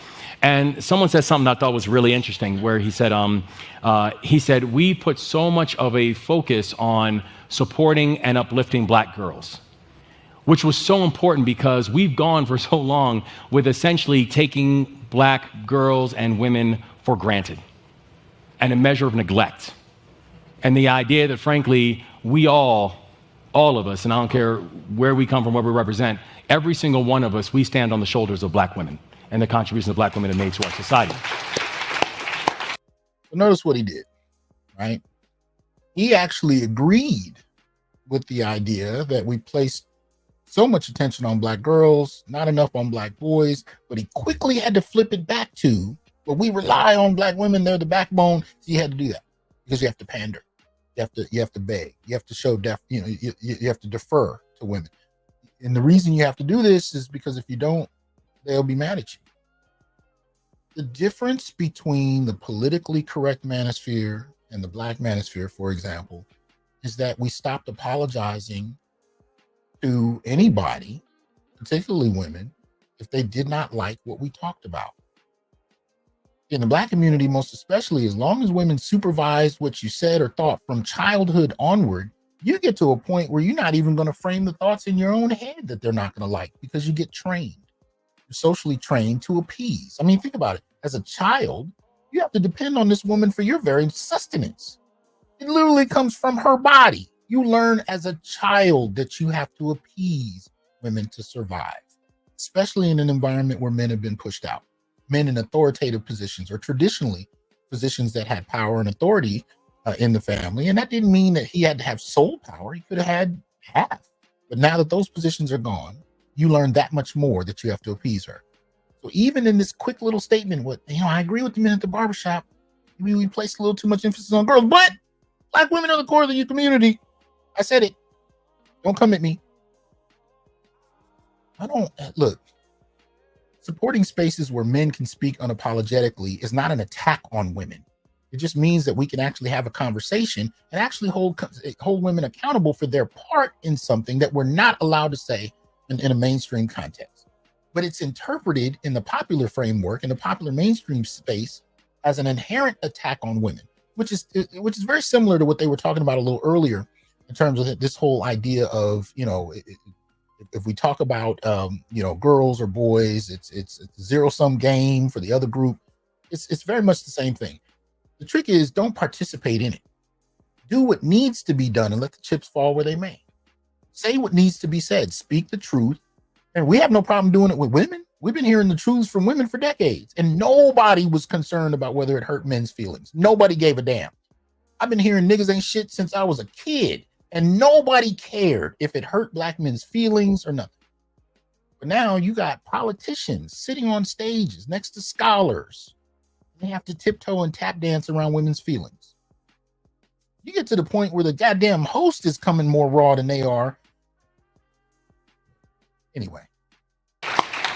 But the point that he made was actually really interesting. He said, and this is a person who had sons and daughters, and he's like, I see how all this stuff is about how to, uplift my daughters.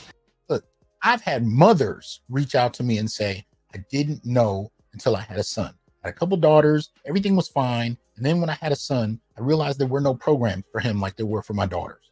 There were no support bases for him like there were for my daughters. There were no resources, no grants like there were for my daughters. That was the first time they realized that resources for boys and for men were non-existent, especially Black boys and Black men, right? So it's not just that you got to go to the barbershop and talk to a father that has sons. And notice he has to say they have sons and daughters, because that way he's not offensive to women. You talk to a man that only has sons, he might be a little sexist. He might be a little biased for males. So we got to find somebody that's even and demonstrates a love for girls and boys. As if fathers of boys don't, they can't participate in the conversation because, man.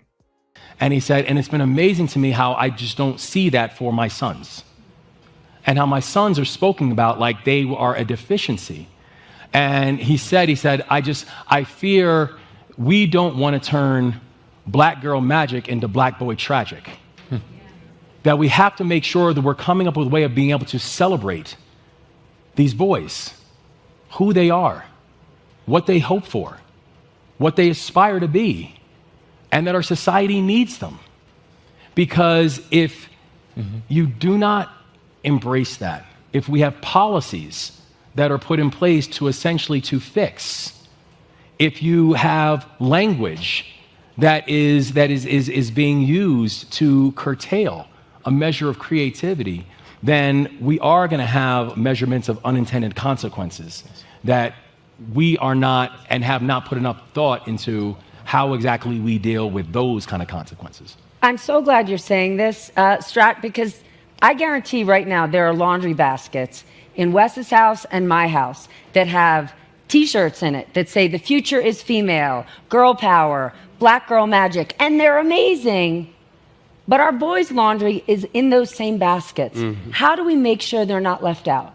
Because those messages are being conveyed to them all day, every day.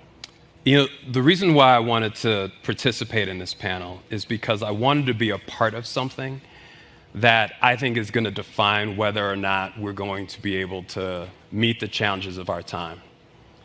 We are going to have a both-and conversation. That's right. We are going to have to be able to be for our women. And notice how that always has to be foregrounded, right?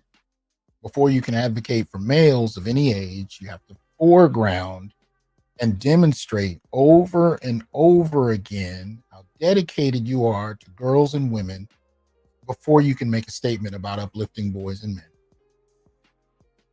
This type of apologetic framing, this posture, the most it'll get you is women won't attack you during your event. Does it translate into anything actionable? I'm dubious. And do everything we can to make sure that our women can become the leaders that we need them to be in all aspects of society. And at the same time, be able to provide the specific interventions that we need for our boys and young men. Yes. We are not going to succeed. Notice how little applause he got when he finally said boys and men. Notice that? He couched everything he said so far under women and girls being the priority. By the time he got to men's and boys, it sounded like 3 people gave a half-hearted applause. This does not work. Without it, because there are financial forces, political forces, societal forces that are built on the division and the anger. So we've got to stand for this and risk having this dialogue. Just one thing that comes to mind for me is we think about, one of the ways we're measuring success in communities for particularly our children of color, our boys of color, is are they entering school ready to learn, right? Are they enrolled in a high quality preschool? But one of the measures that we've had to take on is reducing out of school suspensions for 2- and 3-year-old boys. We're not gonna. We're gonna start at 2 and 3 years old. 2 and 3-year-olds aren't in school; they're in daycare. There's so much trying to avoid dealing with disciplinary issues from middle school through high school. It's funny. They may get to it. They may. But notice how he even introduced the concept of changing policy around, detention and expulsion probably as well. He starts at 2 and 3 years old, but ain't nobody in school at 2 and 3. This is how unapologetic. This is how apologetic, they have to be to even, encroach on the subject. So the idea is that if you are online and you are not speaking with an apologetic tone and basically, deferring to women in your very posture, then you're toxic. And this is the proper framing of how you should talk to society, by foregrounding women and girls and making sure they remain the priority so that nobody's feelings get hurt. This is what they're demonstrating. And they're wondering why boys are not flocking to this. Boys are not flocking to it because you're not speaking the truth. That's really what it comes down to. You're not speaking the truth. Your very tone is disingenuous about the issues that most impact them. And as long as this remains the case, you're going to lose people. You're going to lose young men that don't even fully understand all the issues you're talking about are going to be they're going to disconnect simply because of your posture and the degree to which you apologize for their very existence and you don't speak to the issues that challenge them the most. Now, what does that tell you? That tells you that they are being seen at 2 and 3 years old as dangerous, as unmanageable, as people who need to be removed. Translation, if we were to talk about 14, 15, 16-year-olds getting detention, it wouldn't generate as much empathy as 2 and 3-year-olds. The irony, however, is you still got 2 and 3 people clapping half-heartedly, even at the mention of 2 and 3-year-olds. Moved from a classroom in order for the instructor and the rest of the students to feel safe. Now, that carries through, and they know that. We're sending that message. They've heard that maybe from their families. They've heard that from the society, and the one place they think they can be nurtured and safe sees them as dangerous and would want to remove them from the classroom when they probably act as unruly boys. But there's data. We've actually seen not only the written data, we've seen visual accounting of teachers mistreating boys, mischaracterizing their behavior, especially black boys. Black boys who were doing the same things in class as other kids, girls and boys, and were being unduly attacked and hyper-disciplined. So let's stop acting like this is what I mean by disingenuous. You got to speak in a more full-throated manner and bring the data to bear that we have on the situation as opposed to these apologetic tones. And I think the part of what I think has to happen is we have got to change this narrative. Wes, I know you felt this way. I felt we've got all kinds of tools now that we use, from how we dress to who's around us, so that we don't code danger. Mm-hmm. I went for a walk this morning. I went for a walk this morning at 6 a.m., something I do in my neighborhood every single morning. And as I started walking through the neighborhoods of Aspen, I had to think, am I going to be safe here? Because I knew.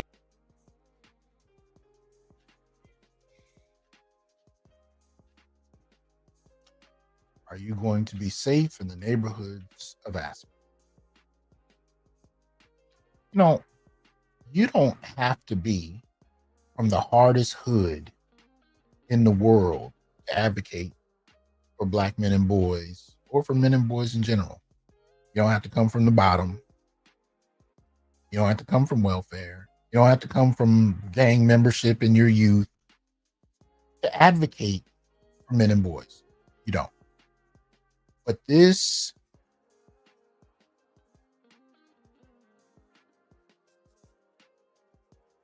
come on, fam. That people might react to me and feel unsafe because of my presence. Because I'm an over 6 foot, heavyset black guy. I don't think you're heavyset. I'm working on it. My wife's here, and she wants me to let go of that. So He's I'm gonna let go of it here. I'm working He's on on it. a panel with Wes. So. And so I think we've gotta help send a different message. Yes. Not just to our young people, but to society at large. That no, we need you if we're going to be able to provide the jobs of the future. We need you if we're going to be able to tell stories that bind us together. We need you if we're going to be able to raise and heal our women. We need you to be successful. And notice there was no applause when he said raise and heal our women, right? There's a question, what do you mean by that? Women have no problems that they need to be healed from. They're perfect. They're perfect, yet, you know, they do have, you know, needs because in some respect they're victims, but they still can't be critiqued. In other words, if you're going to talk about women's issues, you're not the one to do it, sir. Women have to do it.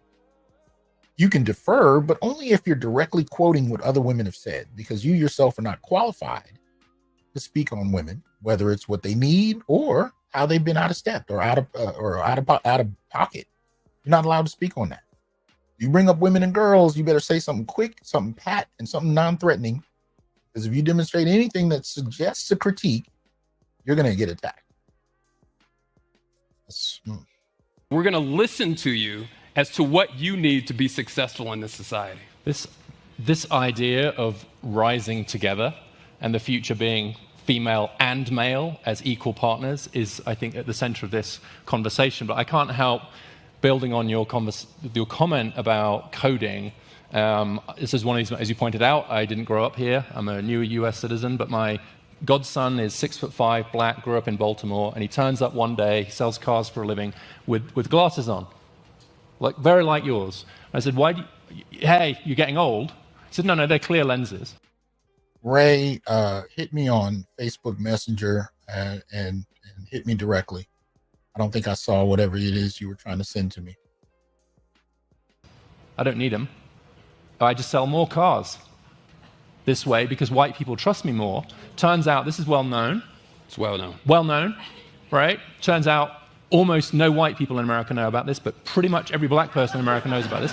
And that criminal defense lawyers will use it. They call it the nerd defense, which is if you want to make a black man seem less threatening, put spectacles on him, it doesn't need. So that's a moment where you think, well, maybe it's our eyesight that needs adjusting, not his. And especially for black men and that intersection they've talked about. And this other coding that's happening now, and it's this kindergarten thing, is one of the reasons that at the Institute we're doing so much work on male teachers, and in particular the imbalance around male teachers of color, but more generally, is I really worry that if boys see the teachers are women, and it's down to 23% men now, from 33%, and they see the girls doing better, colleges are now much more female-oriented than they were male-oriented when we passed Title IX, it's flipped, the education itself gets coded as female. 2% of kindergarten teachers, at most, maybe 1 or 2% of kindergarten teachers are men. Right. We have 3 or 4 times because it's not considered women. Okay for men. No. Or hasn't. Meanwhile, no. See, that's a deflective way of not having to hear men's issues and kind of suggesting the problem and dismissing it. It's almost a straw man argument. Look, it's not a matter of it's just female. Education is coded female. The very environment, the cultural environment, the practices, the treatment of the boys on a material level is being managed, perceived, and guided by a gynocentric framework. In other words, if you have majority female teachers implementing the curriculum in class that defers to how girls tend to learn more so than boys, and boys become hyper punished for being defective girls, it's not just something, boys are imagining as education is female. That's the problem. It's that the environment is female centric and boys are being punished for not operating as girls in a female-centric environment. See, they don't want to talk about that because if you leave it at that, now that means that you actually have to do something structurally to change the environment. But if you can just say the problem is that these boys are misinterpreting the space as a female space, thus learning becomes females. It's the boys' perception that's the problem. So we need to change how they see things, but we're going to ignore what they experience so we don't have to do any deeper work. And we're going to low-key blame them for not being better girls. Meanwhile, from dating to marriage, you have women complaining that they're not finding men that are manly enough. Interestingly enough, they avoid the men that might actually meet that qualification because they've never actually learned how to interact with men in the first place. But if they can find men that have learned to code switch and emulate female posturing, female cues, especially if those men are trained well in providing emotional labor for women and girls, they're acceptable, but they're still not manly enough. Interesting how we have that kind of problem. We have 3 times as many women as a share of the profession flying fighter planes as men teaching kindergarten. To be clear, I am all about the investments the US military is making to make sure that women can fly our fighters. See, you got to kiss the ring. You always got to come back to kiss the ring. You can't make any statements about men and what they need unless you constantly kiss the ring to reassure women that you're not one of those crazy guys from online. God forbid you actually say something that they don't like. And then you'll find out very quickly how being one of those crazy guys online isn't that hard. It really doesn't have anything to do with you being online. It's simply because women don't like it. It doesn't matter if you have a doctorate or if you're a guy who just gets off work and wants to share your experiences. It doesn't matter. You're all just crazy dudes online as long as you say things that women don't like. Fighter jets. But I'm going to go out on a limb here and suggest it is at least as important that we have more men in our classrooms. And I just don't see the effort going into that right now. Where are the policies? Where's the investment? Where is the when every year we publish the data showing the share of male teachers going down, where's the outcry? Where's the discussion? But why is it going down? Men are withdrawing because you're pointing to the surface and you're not looking at the bottom of the ocean. You're ignoring anything below, especially in regard to what men are saying they're experiencing. Being in education as a teacher is a fucking minefield. It's a minefield. I mean, back in the early 90s, my mentors were telling me, you can't even meet in your office with the door closed. And that was in the early 90s. We didn't even have Me Too at that point, right? You can't even meet with a female. I had female graduate school teachers that would treat me like I'm a rapist, even though I've been in her class for 2 years. And I had to do little things to set women, and you become a master at setting women at ease. And one of the gentlemen just did this a moment ago when he joked about being overweight, right? And then, the hostess joked back, and you're not overweight. He did exactly what you're trained to do to put women at ease. My wife is here. Let me tell you, when I was married, I noticed that I could diffuse people's fear of me when I walked into a room if I had my wife, or at the very least, I had on a wedding ring. If I had on a wedding ring, there was a little bit of a calming that happened, but if I came with my wife, there was even more. You could feel the pressure leave. And if I came with my wife and my child, even more. This even translated to being able to rent apartments. I found that as long as I walked in with my wife and my child, the mostly white women that were, in charge of this process of, accepting applications for, living and renting or whatever, they were put at ease. After my wife passed, when I started to make those same applications to the same places when it was just me, night and day. And when I walked into with my son, who was, what was he at the time?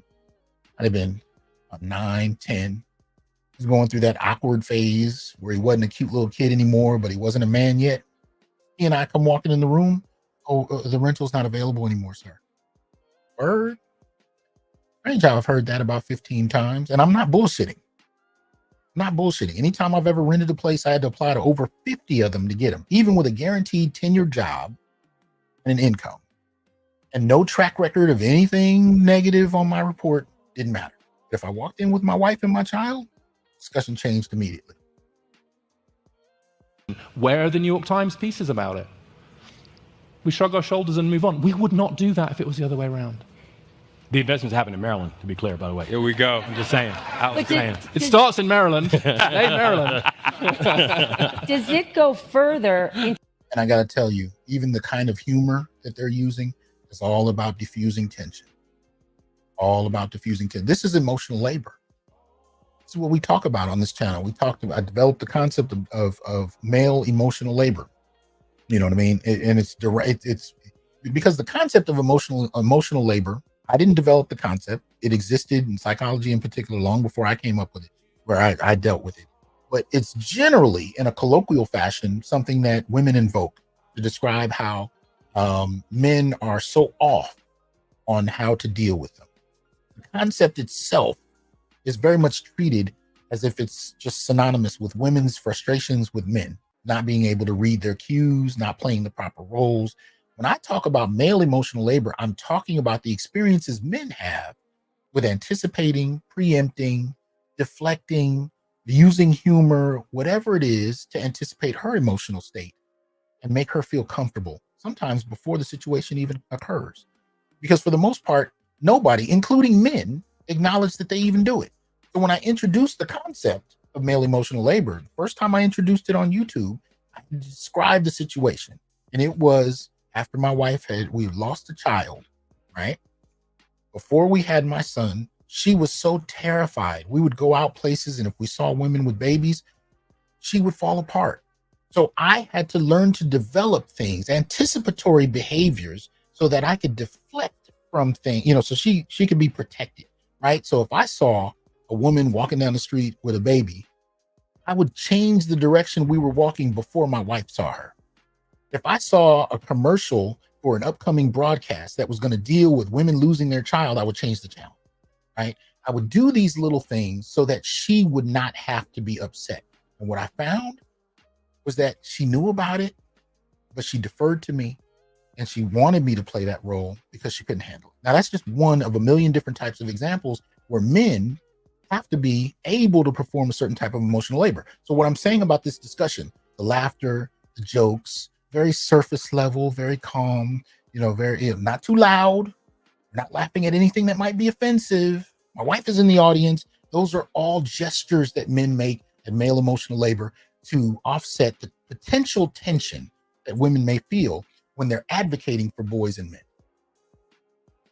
To how we define masculinity. When you think of who you are as a husband and a father and what your kids see you do at home, right? I think about all the work Jessica Seinfeld does with a Good Plus Foundation and helping men, helping fathers actually be engaged with their children and know how to support them. Do we need to change the way we think of male roles, right? We want all of these women to have the highest educations and the biggest jobs, but when a man stays home, we're still kind of wiggling our nose going, what's up with him?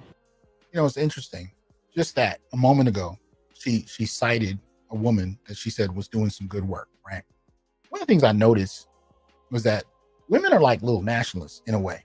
In any corporate space, in any environment, when you work with them, when it comes to hiring people or advocating for an outside consultant or whatever, they almost always only bring up female references, female potential, hires or whatever.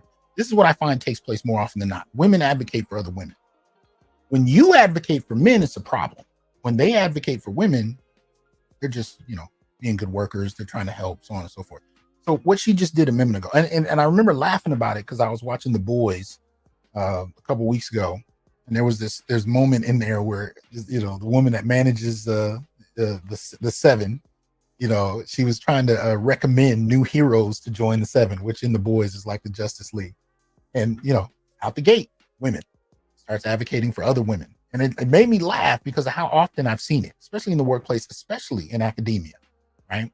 I've sat on committees and I've had brothers call me from around the country who are sitting on hiring committees, and they'll say the very first meeting, the women who are in the majority in the room will say, we are hiring a woman. We are hiring a Black woman for this position. Now that's illegal, but women don't have any problem doing this, right? Women have no problem doing this. They only advocate for each other. So even in that little tiny statement, it sounds innocent, but when you add it up to how often it occurs, women prioritize other women while demonizing if men prioritize other men. Don't we have to change that? Here's the thing. I take a sense of pride in the fact that I am my family's protector. I take a sense of pride. They like when you say things like that, but you have to say it very nicely and you can't overdo it, But see, what they like about protector is you're willing to give your life for them. If you start talking about protection as giving directives, then it's sexist.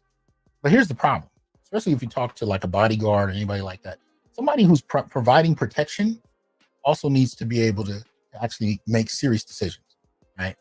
I remember I had a girlfriend once. She used to like to go shopping at like 11 at night, and she would wear the skimpiest things, right? And she'd just be out there going. She'd go to 2 or 3 stores if she could, and then I remember one time she called me and she was saying, I told my father what I was doing, and he started yelling at me. I said, what are you talking about? She said, well, I was at the grocery store and I was, he asked me what I was wearing, and I told him. He started yelling at me because he was saying I might get hurt. I might get attacked. I might, I've been telling her the same thing for a minute, but she didn't register for it until her father said it. But it was interesting because it never crossed her mind. She wanted protection. She would often talk about wanting protection, but she didn't want direction. She didn't want a man to tell her anything. She wanted to do whatever she wanted. And the protection that women ask for is that you're supposed to anticipate what she wants and frame your protection around whatever she feels like doing. So if she wants to go to the grocery store in a bikini at 11:30 at night by herself in a dodgy, area, you're supposed to be there with the machine gun ready to attack off anybody that might even look at her wrong. But whether or not she does that in the first place is not up for question. You can't tell her be fully dressed and go to the grocery store at 3 p.m.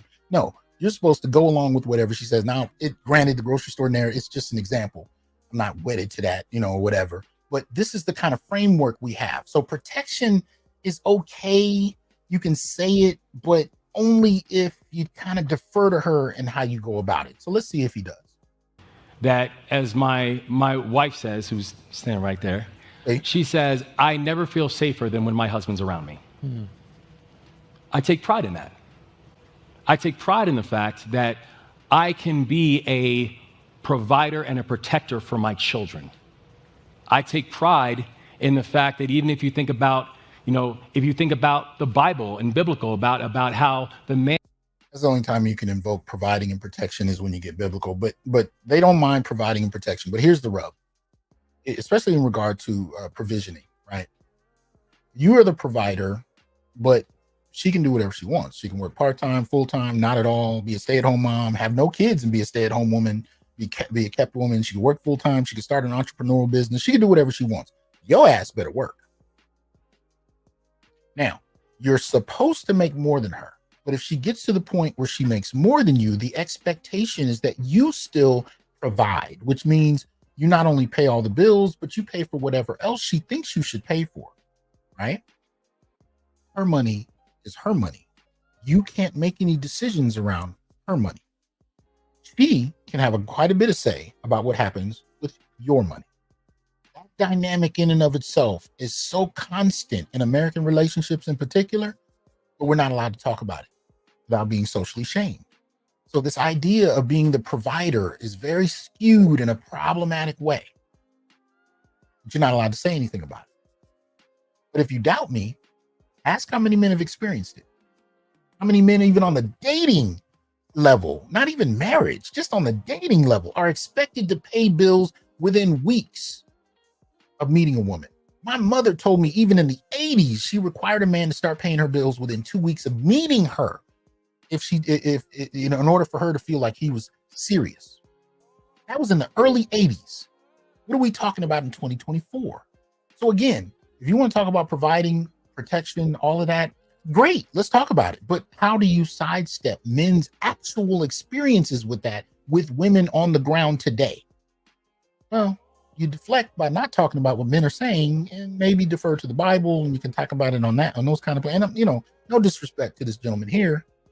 He does with his wife what they do, that's fine. But I'm saying in terms of what men are reporting they're experiencing, there's no conversation around that. Maybe they will. Let's see. Man needs to take a role in a household. I take pride in that. And so I don't think that, I actually don't think that the idea of saying we have to lift up and embrace our women and the roles that they play, the importance they play in our families, the importance they play in our society, and also saying, and we are asking our men and our boys to take a sense of pride in the fact that they have to take a sense of leadership in their families. They have to take a sense of pride. You hear how quiet it is in the room right there? Yeah. If you take a role of leadership in the family, you're supposed to do so silently. You are the floor that the family stands on. You're not necessarily leading. You're just the floor. That's acceptable. So it's not so much whether or not men can lead. It's how it's interpreted. Lead basically means you pay the bills, ideally, right? You allow her to be able to show you off because you hype her status by being more and more the ideal. And you're 6 foot tall and above, you make 6 figures, you look good, you're muscular, you're in shape, and you defer to her, then you're a good leader. If the word leader ever comes up, by the way, but you can't really lead. That's not what it means. But, they'll placate you to an extent. Pride and leadership in their community. Until something goes wrong, then it's your fault. That it's not something that we should shy away from. I actually don't think that these have to be mutually exclusive goals. And I don't see me lifting up my wife as minimizing me.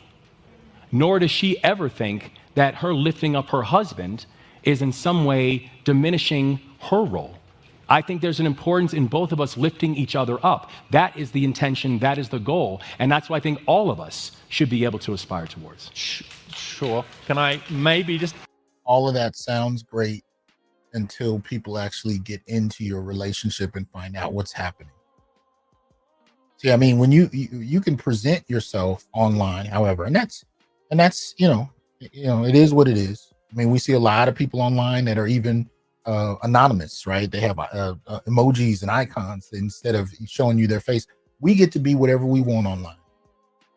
It's when your life is pulled apart and examined that we find out your flaws, and everybody has them.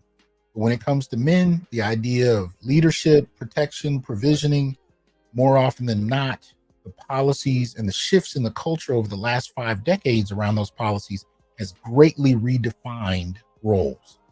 So even men that are posturing, we tend to find things don't operate the way they sound when we actually look into those relationships. But, being a public figure or online gives you a lot of opportunity to present it however you want. I don't know if I'm adding or disagreeing, but I'll pretend that I'm adding because that's more polite. First thing is, my wife doesn't say that about me. But I'm not a former US paratrooper. So something to do with it. She would say it about you.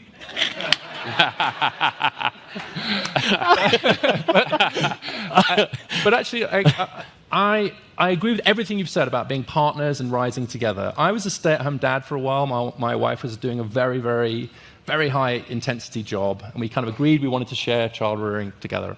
And I think I was as much of a partner and a provider to our family during that period as any other period because it gave... Do you think society felt that about you? I think we have a way to go, and actually, A, paid leave would be great, and B, paid leave for dads would be nice too. All right, sometimes when I hit the comment buttons, they move up right as I'm clicking on them. But notice how he said, at first, how his wife would actually revere, the mayor or whatever is the governor's masculinity over his own, because he's not as traditionally macho, right? He's not ex-military, not a paratrooper. Thus, his masculinity is less deserving, right, of his wife's respect.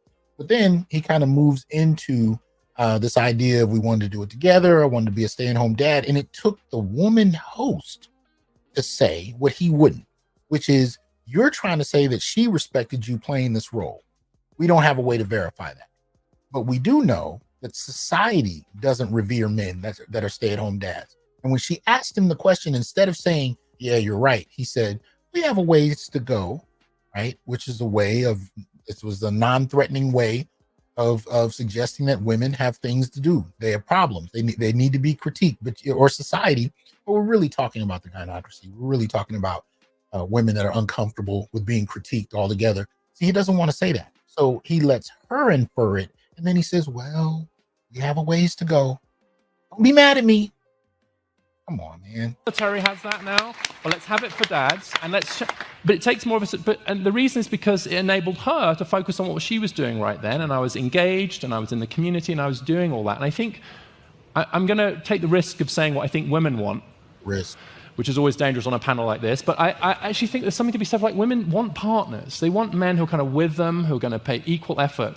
And maybe that will allow them to be more of a traditional protector provider. In many cases, there is nothing wrong with that. We should never pathologize that. But sometimes they can provide love and energy.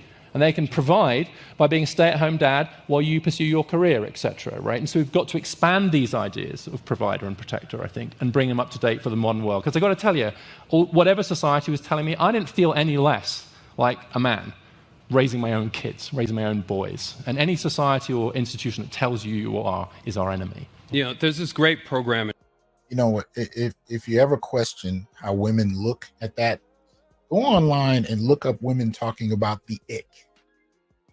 And watch how opinions about men change over what color socks they're wearing, what kind of pants they wore, how they sneezed. And it's not just women on the dating market. Don't get it twisted. Married women have just as many arbitrary reasons for divorcing their husbands. There's a whole slew of videos out now. In the last couple of years, I've been seeing them grow in number, of women who are crying about how they divorced their husbands for no real reason.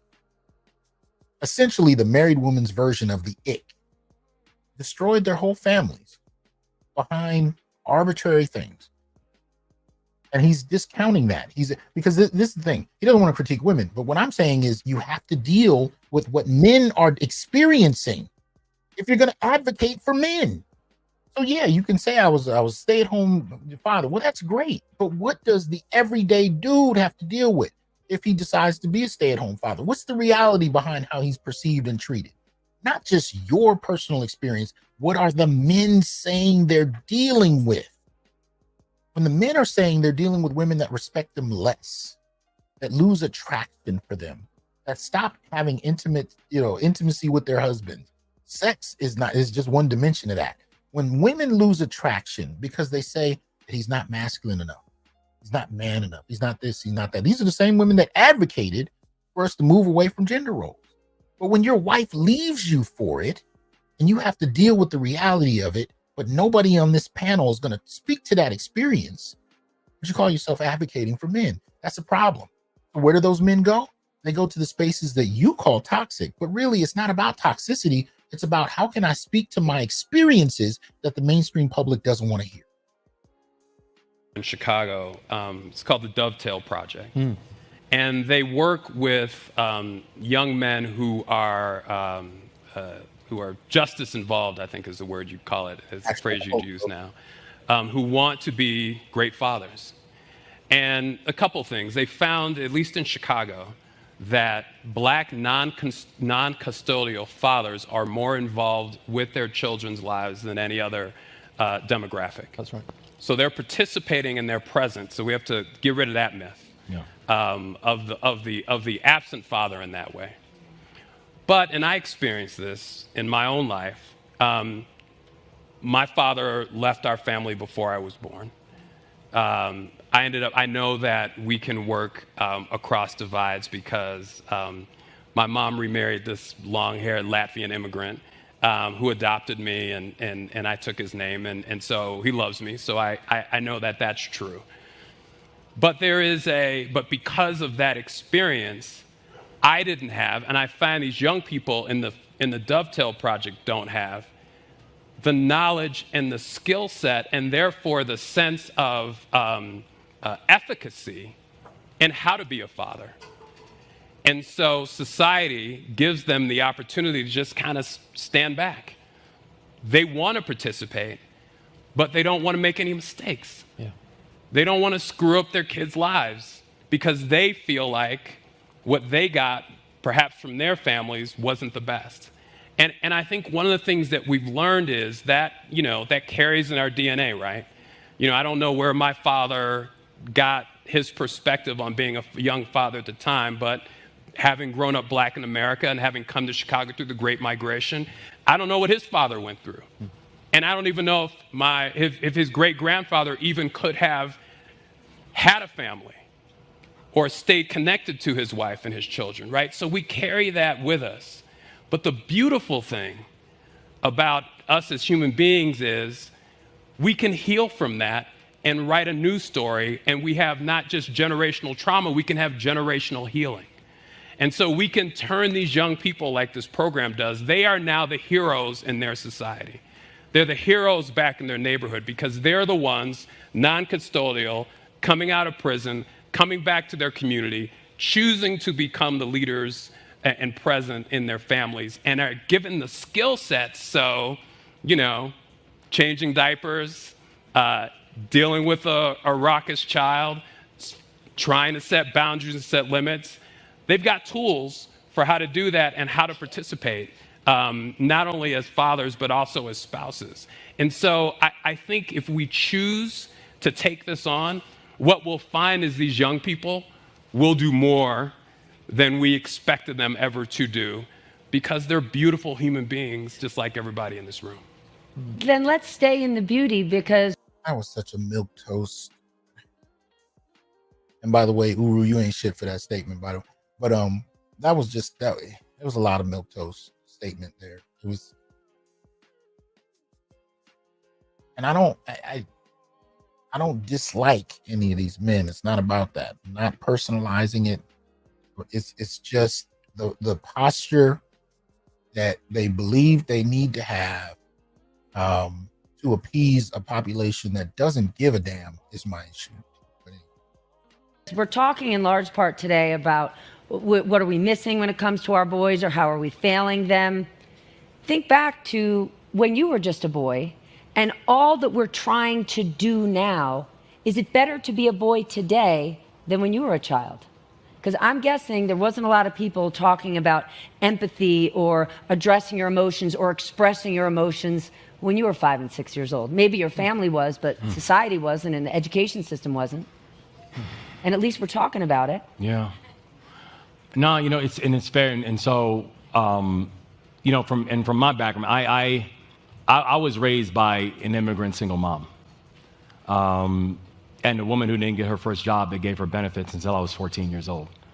You know, some of my earliest memories was I watched my dad die in front of me when I was 3 because he didn't get the health care he needed. And so I came up in a way where my earliest memories were watching systems fail us, and then had to figure out how to navigate this world. And to be very honest, and like, listen, my mother, you know, I always say that God's greatest gift that he ever gave me was the day that he asked Joy Moore to give birth to me. It was the greatest gift I ever could have gotten.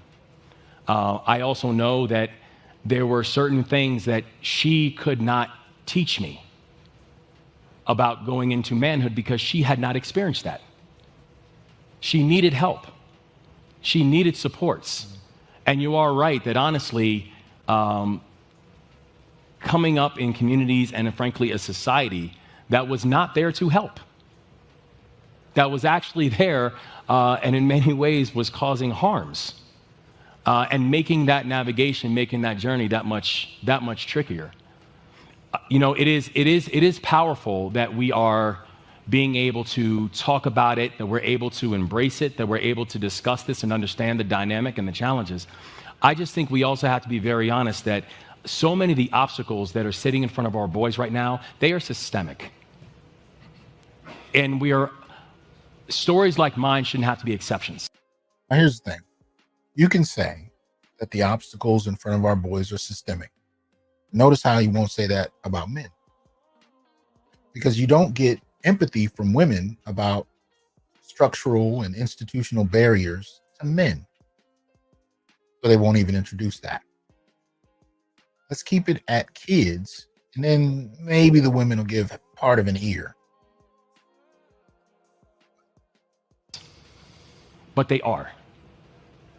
And so when we are, you know, and I think about it coming from, you know, a world of philanthropy. And I'll give a shout out to Rich Bury, who's my successor over at Robinhood and is doing amazing work over at Robinhood.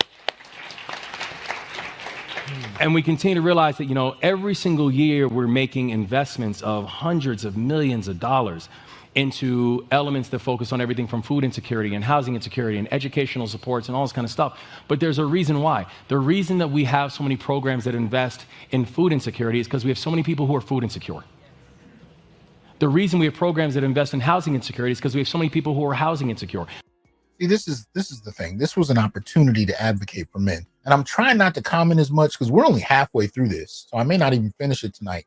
You know, I may have to come back tomorrow and do the other half of it. But that was an opportunity. If you're going to talk about housing and food insecurity, that was an opportunity to talk about men, especially Black men, right?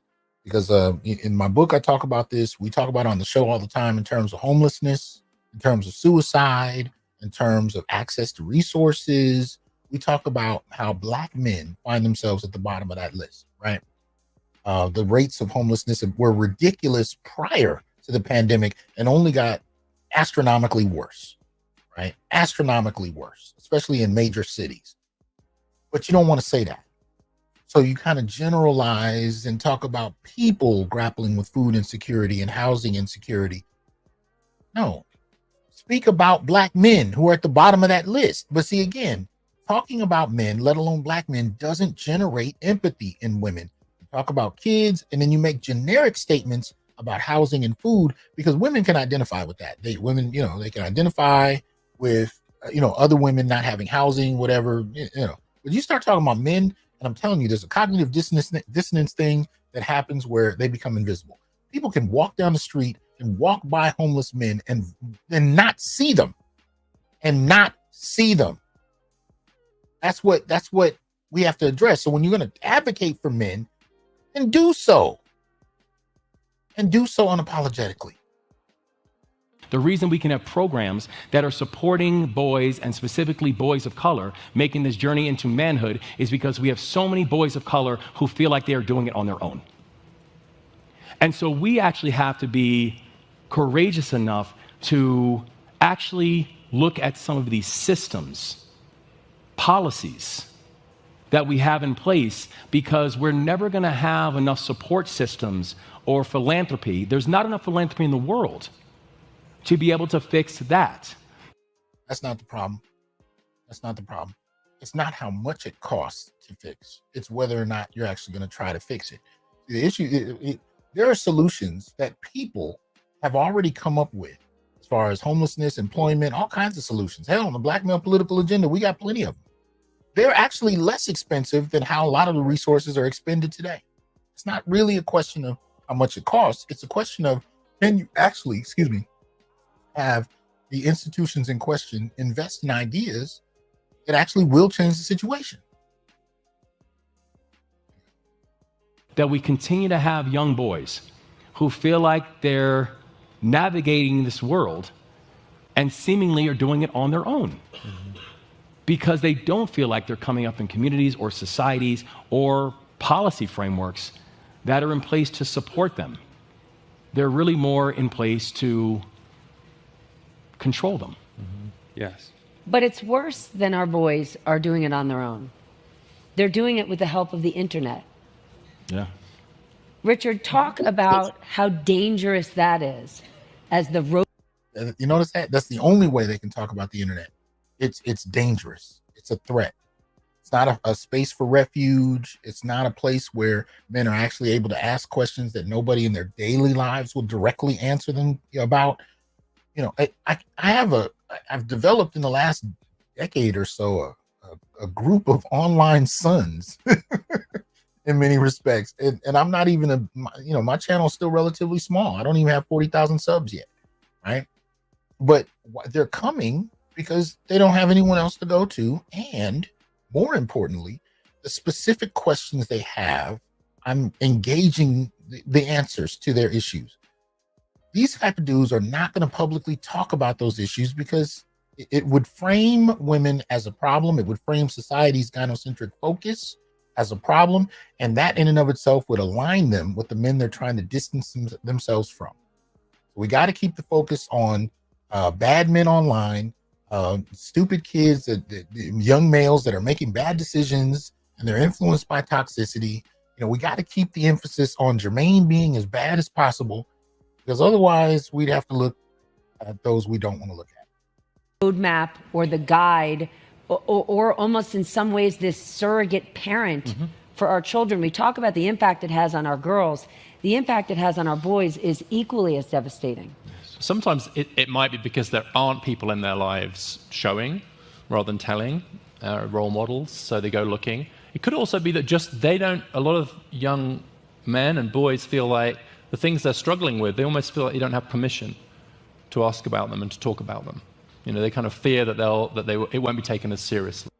I don't think, first of all, I don't think it's an arbitrary fear that they won't be able to have their questions answered, or they might be criticized if they ask the question. I think it's been demonstrated to them that the people they're around, you know, especially in single mother households, are not interested in the questions they have as far as that's concerned, right? But more than that, if nobody's willing to tell them the truth, what's the point of asking? So they go where they hear truth. And that's the point they don't want to raise. But they don't have to, because the internet is there waiting with unlimited pornography. Sure. Or advice on, quotes, modern masculinity. Google, like, how should I be? And very often what happens is they're looking for stuff that's kind of benign to start with. It's dating advice. It's kind of fitness advice. It's like, how do I get a friend? You know, we have this huge crisis in loneliness, particularly for kind of men. So they're looking for connection, they're looking for advice. And very often what happens, partly because of the way the algorithms work, they end up with someone who actually might have some quite good advice about some of those things, but then leave That's it the first link. Invite them in, but then follow with a story which is basically, you're struggling, they don't care, come to me, reaction. It's the rise of women is what's causing your problems. And so he's just completely misframed a cacophony of debates, discussions, conversations happening online that are in many ways, some are parallel, some are perpendicular, some are directly in contestation with one another, some completely miss each other altogether. There's so many discussions happening. He has successfully balled them up into one space and dismissed them within a sentence by suggesting that they're just problematic and dismissive, and these boys are dealing with reactionary folks online.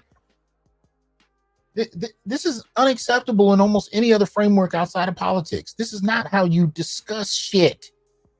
If you want to understand why millions of boys across the world are going to the internet to actually hear other men talk about the issues that they're dealing with on the ground, if you want to actually know, then you actually have to listen, and you have to quote them, and you have to be able to talk about them. But if you can just successfully dismiss the whole discussion without even having to dip a toe into it, then what good are you? What's the point? Invited into an analysis of what's happening, which gives some sort of sense of an explanation for what they're doing. We need an alternative explanation, which is, yes, you are struggling, and maybe our schools need to do better for you, and yes, we're going to help you, rather than turn it into this kind of zero-sum game that they get online. But I think it's a profound mistake for us not to recognize the search.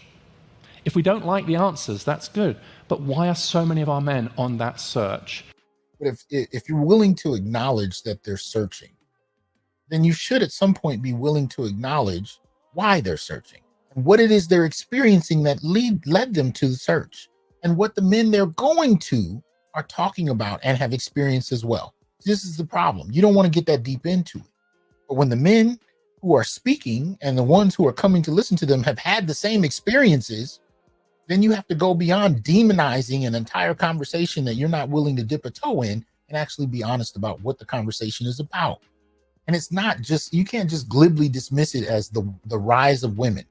It's not just the rise of women. It's the rise of women at the expense of men and boys. See, it didn't need to happen that way. Like if you take, this is a bullshit example, but I'm trying to get back to the video. So if you take the last Star Wars trilogy, it's not the fact that Rey exists as a character. It's the way she's portrayed at the expense of male characters, right? When she can kick Luke's ass within 10 minutes of meeting him, right? The way that women are being portrayed, the way that policy is being invoked on their behalf, it's being done in a manner that's at the expense of men and boys, and it didn't have to be that way.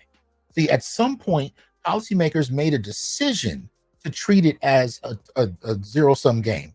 And the boys have always had it, so give it to the girls. None of that speaks to black men, for example, because we're not in either category. But we're just going to give it to the girls. Well, you started it by treating it as a zero-sum dynamic. You didn't look at class. Where do all the other men fit in that paradigm, that hierarchy, right? You didn't look at class. You didn't look at race. You didn't look at all that. You just said it was a boy-girl problem. Give the resources to the girls so they can actually ascend. But you did so at the expense of so many different demographics of males. And then turned around and said, well, these boys are toxic. We got to figure out how to save them. No, you started the dynamic by ignoring them in the first goddamn place. And if we are failing to provide better answers in a compassionate and an open and a non-zero-sum way, it is our fault that they go looking somewhere else. And so I love this panel. I love the fact we're having this conversation, because I just feel like if more boys and young men hear men like this, talking like this, you cannot overestimate the power of that, because so many of them just want to feel seen and heard, and so many of the people online make them feel seen and heard. It's not just that they want to be seen and heard. They want their questions answered. They want to know why they're experiencing the things they're experiencing. I give you one of the basic ones. One of the basic ones that not only young men experience, but I've had grown-ass married men reach out to me about. Why is it that when I give a girl or a woman more of what she says she wants, she seems to lose respect for me? Why is it that when I do more for her, she's less interested in me? This is one of the basic ones. I'm talking about middle school through men in their 40s. How does it work? She said, do X. I did X. I got even less from her and less respect. Why? That's a basic one. If you're not willing to address the fact that these men are having those experiences in the first goddamn place, you're going to dismiss it as and reframe it as they just want to be seen and heard. Bullshit. They want their questions answered. They want to understand why the hell this is happening. And you're not going to give them those answers. You're only going to malign them for asking that question, or you're going to ignore it altogether. But you got to deal with the problems people have if you want them to listen to you. If you want these young boys to pay attention to you, you have to address their problems. If you're going to just dismiss it as they want to be seen and heard, what the fuck does that even mean? What does that even mean? That's a dismissive gesture that really dehumanizes young men that actually have problems that they need addressed. They want to understand. They want to get behind. They want to understand why this is affecting them this way. Why does it keep happening? And why are they running into so many other young men who are dealing with the same shit? And they're responding to it in similar fashion. They're withdrawing as older men are starting to do. But you don't want to deal with that. That turns out to be magic right now for young boys and men to feel that their problems are being taken seriously. So how about we take them seriously and cut off the supply lines to the misogynists online? So it's just misogynists online. See how comfortably he can say that? They're just misogynists online. If we cut off their access, isn't that key? Right? He's rationalizing this rising tide we're seeing with politics and even some of these kind of private organizations that are starting to find ways to demonize online content, right? To justify getting rid of it altogether. You won't even speak to the problems that send many of these young men to the internet, but you want to cut off the supply of the only men that actually respond because you've dismissed it as misogynist. How are you going to ignore misandry and only talk about misogyny and dismiss a whole category of people who are willing to respond to shit that you want? Where does that end up leaving men? I'm gonna tell you what's going to happen. If you successfully eliminate the kind of responses or the spaces online where men can actually have these conversations, if you successfully figure out a way to eliminate it, you're going to see a massive tide of men withdrawing beyond what we're seeing. Because again, the manosphere is not creating the will for men to abandon and withdraw. It was already there. The manosphere is the only place that's willing to explain it. Those who are not directly in it and experiencing it. You're standing outside of men trying to understand their behavior. Even though the men in the manosphere are not talking to non-men, you can at least find out why. But the manosphere is not creating it. You can get rid of it if you can, which, we'll see if that ever happens. But the reality is it was already in process. Men were already doing it because they're actually responding to where they are and what they're experiencing. It's not just about how they feel about it or what they're getting directives from online. That's not it. They're already experiencing it, and you're not addressing it. Well, the first thing I would say is you don't know this, so I'll say it here. I want to thank you for your research on loneliness, because I did not realize that I was lonely and had not paid attention to my male friendships until we were on a panel together. I had to read your book. And my wife, basically pointed out the difference between what her definition of friendship is by what she does with her friends and what I seem to be doing with my friends, which did not seem to meet the same definition. This is part of the problem in and of itself. Whether you're talking about loneliness, friendship, relationships, doesn't matter. If the starting point is defining what it is by what women do, and then relate it or compare it to what men do, and then suggest that it's faulty, it's the same thing we were talking about earlier with K through 12 education, right? Where boys are being treated as defective girls. What he's talking about now is how to treat grown men as defective women. Men don't have to have female-like relationships with other men to have fulfilling relationships. Now, I do acknowledge that men are grappling with loneliness. I do acknowledge that there can be better connection, but it doesn't need to emulate how women bond. It doesn't. But this idea that it needs to is already a problem. And if you have spaces like in education, where it's primarily female, or even in psychology, where more and more it's primarily female, these types of approaches to the problem, right, that are manufacturing students who graduate and begin to implement what they've learned in school. If these spaces are gynocentric to the degree that they are, we're going to continue to get these kind of answers to problems rather than actually listening to men who have fulfilling lives and relationships that don't necessarily emulate women's. You don't have to, and more than likely it doesn't work anyway, because men are not women. They're not the same thing. But we can't say that, and without getting hit by the gender police that wants to frame gender as being just a smorgasbord. It's open for all. It has no meaning. Everything is everything. Everything is replaceable, switchable, so on and so forth. But that's not the reality on the ground. Standard, and I did not want to end up, as one of those like lonely old men who had spent so much of their their time focused on family and career and not really valuing friendship. So I just want to thank you. But I think even that last sentence was telling. Focusing on family and career, right, and not friendships. Part of the reason that I think you have such a loneliness epidemic is you do have the social expectation that men be be providers and protectors, which requires a great deal of work and takes men a lot longer to achieve, to be able to support a family, right? It takes a lot of work and a lot of focus, and it does pull you away from a lot of social relationships while you're climbing that ladder as a young man. It does.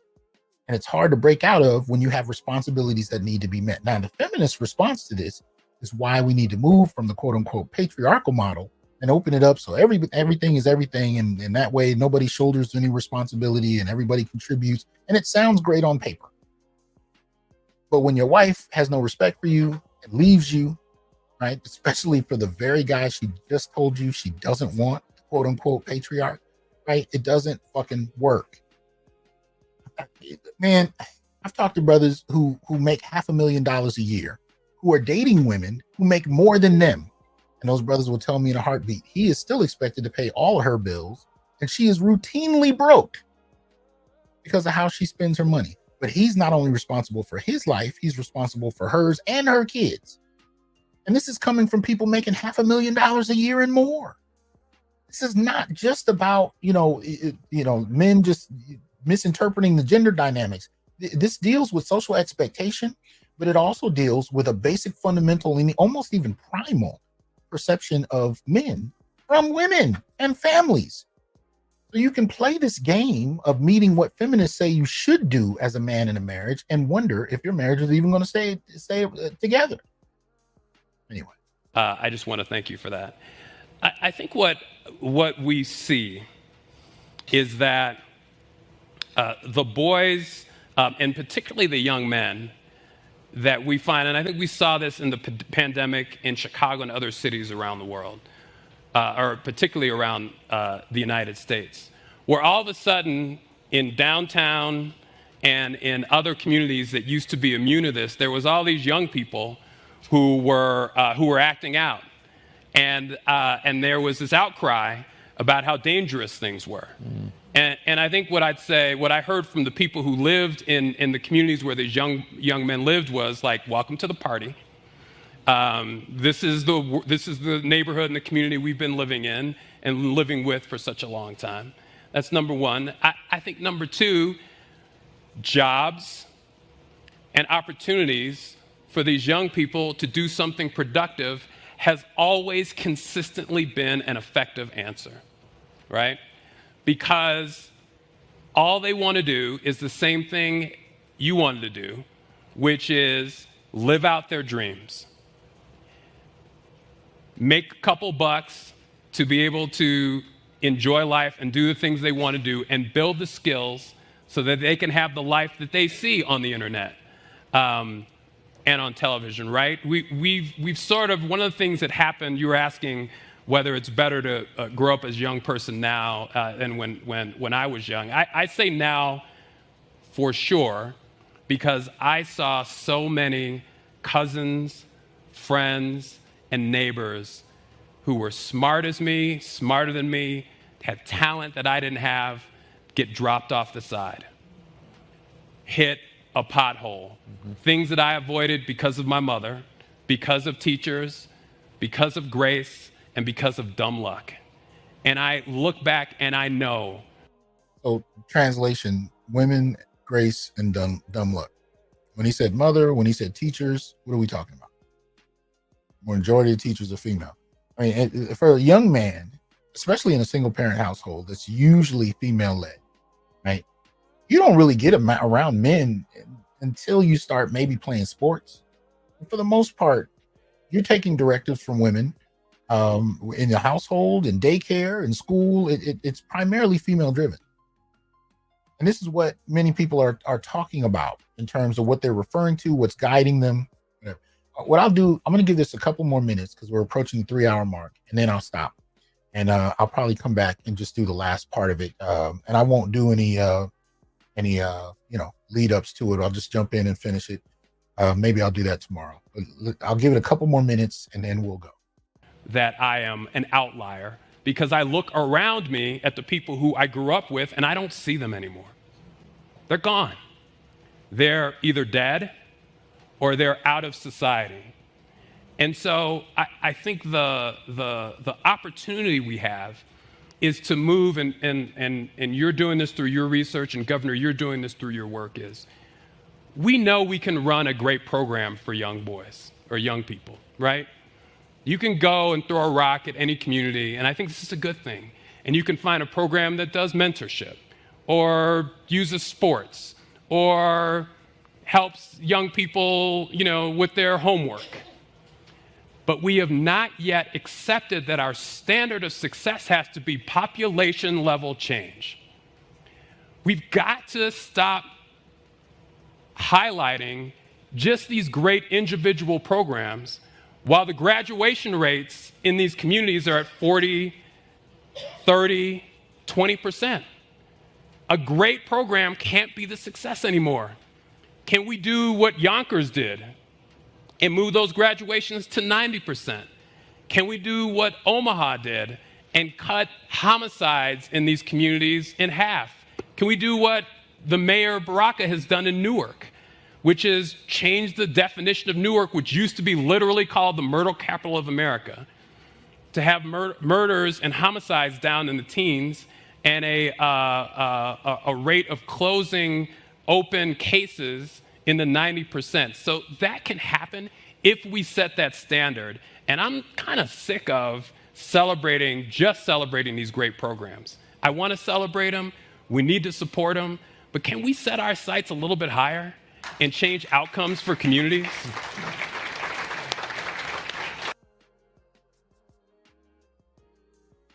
It's not that I disagree with the desire to change outcomes from community or for communities. It's just that the language sounds so void of context and passion and unwilling to talk about the fucking subject. Can we actually uplift boys and men using policy and clear action, right? See how that sounds different when you say that? Then can we just, we want to uplift communities? That's so fucking bland. Say what you mean. Just say it. Don't apologize for saying it. I'm sick of this shit. You can't advocate for boys without hurting people's feelings? Fuck that. Say what you mean. These boys need it. They need it, and so do the men, goddammit. You can't drive down the street in Fresno in 110-degree weather and not see men laid out on the street. But you want to uplift communities, right? If you look at the data around homelessness, since I mentioned that, it's overwhelmingly male. Overwhelmingly male. But we can't say that because we got to talk about uplifting communities. All right, look, I'm going to stop this here for right now. We are, okay, it's about, how much? About 20 minutes left. I'll cover this tomorrow, just to finish off. And if it's, and I understand if you don't want to hear it, but I did want to at least address this. I've had this sent to me several times, and I purposely didn't watch it because I wanted to save my reaction for watching it live. So I will complete it tomorrow. But this shit here, man, we have to get to a point where men can speak full-throatedly about what needs to happen without apologizing for their very fucking existence. That needs to change, right? So that said, I appreciate y'all joining me for this much. I will holler at y'all soon, and you guys have a good one. Peace. I am here to tell you, brothers, we are not criminals by birth, perennial rapists, incapable intellects, man-children, sperm donors, child support wellsprings, success objects, walking phalluses, ATM machines, lottery tickets, unintelligent henchmen, valueless assassins, pro bono mercenaries, unpaid bodyguards, interchangeable stepfathers, child discipline proxies, unpaid repairmen, workhorses, emotional tampons, or any other socially accepted dehumanizing stereotype. We are thinkers, inventors, innovators, leaders, fathers, and men. Embrace your humanity, know your worth, and extend your time, attention, and resources only to those who genuinely respect you. And remember, your worth is not defined by meeting other people's narcissistic and selfish and unrealistic needs. You define your worth. Peace.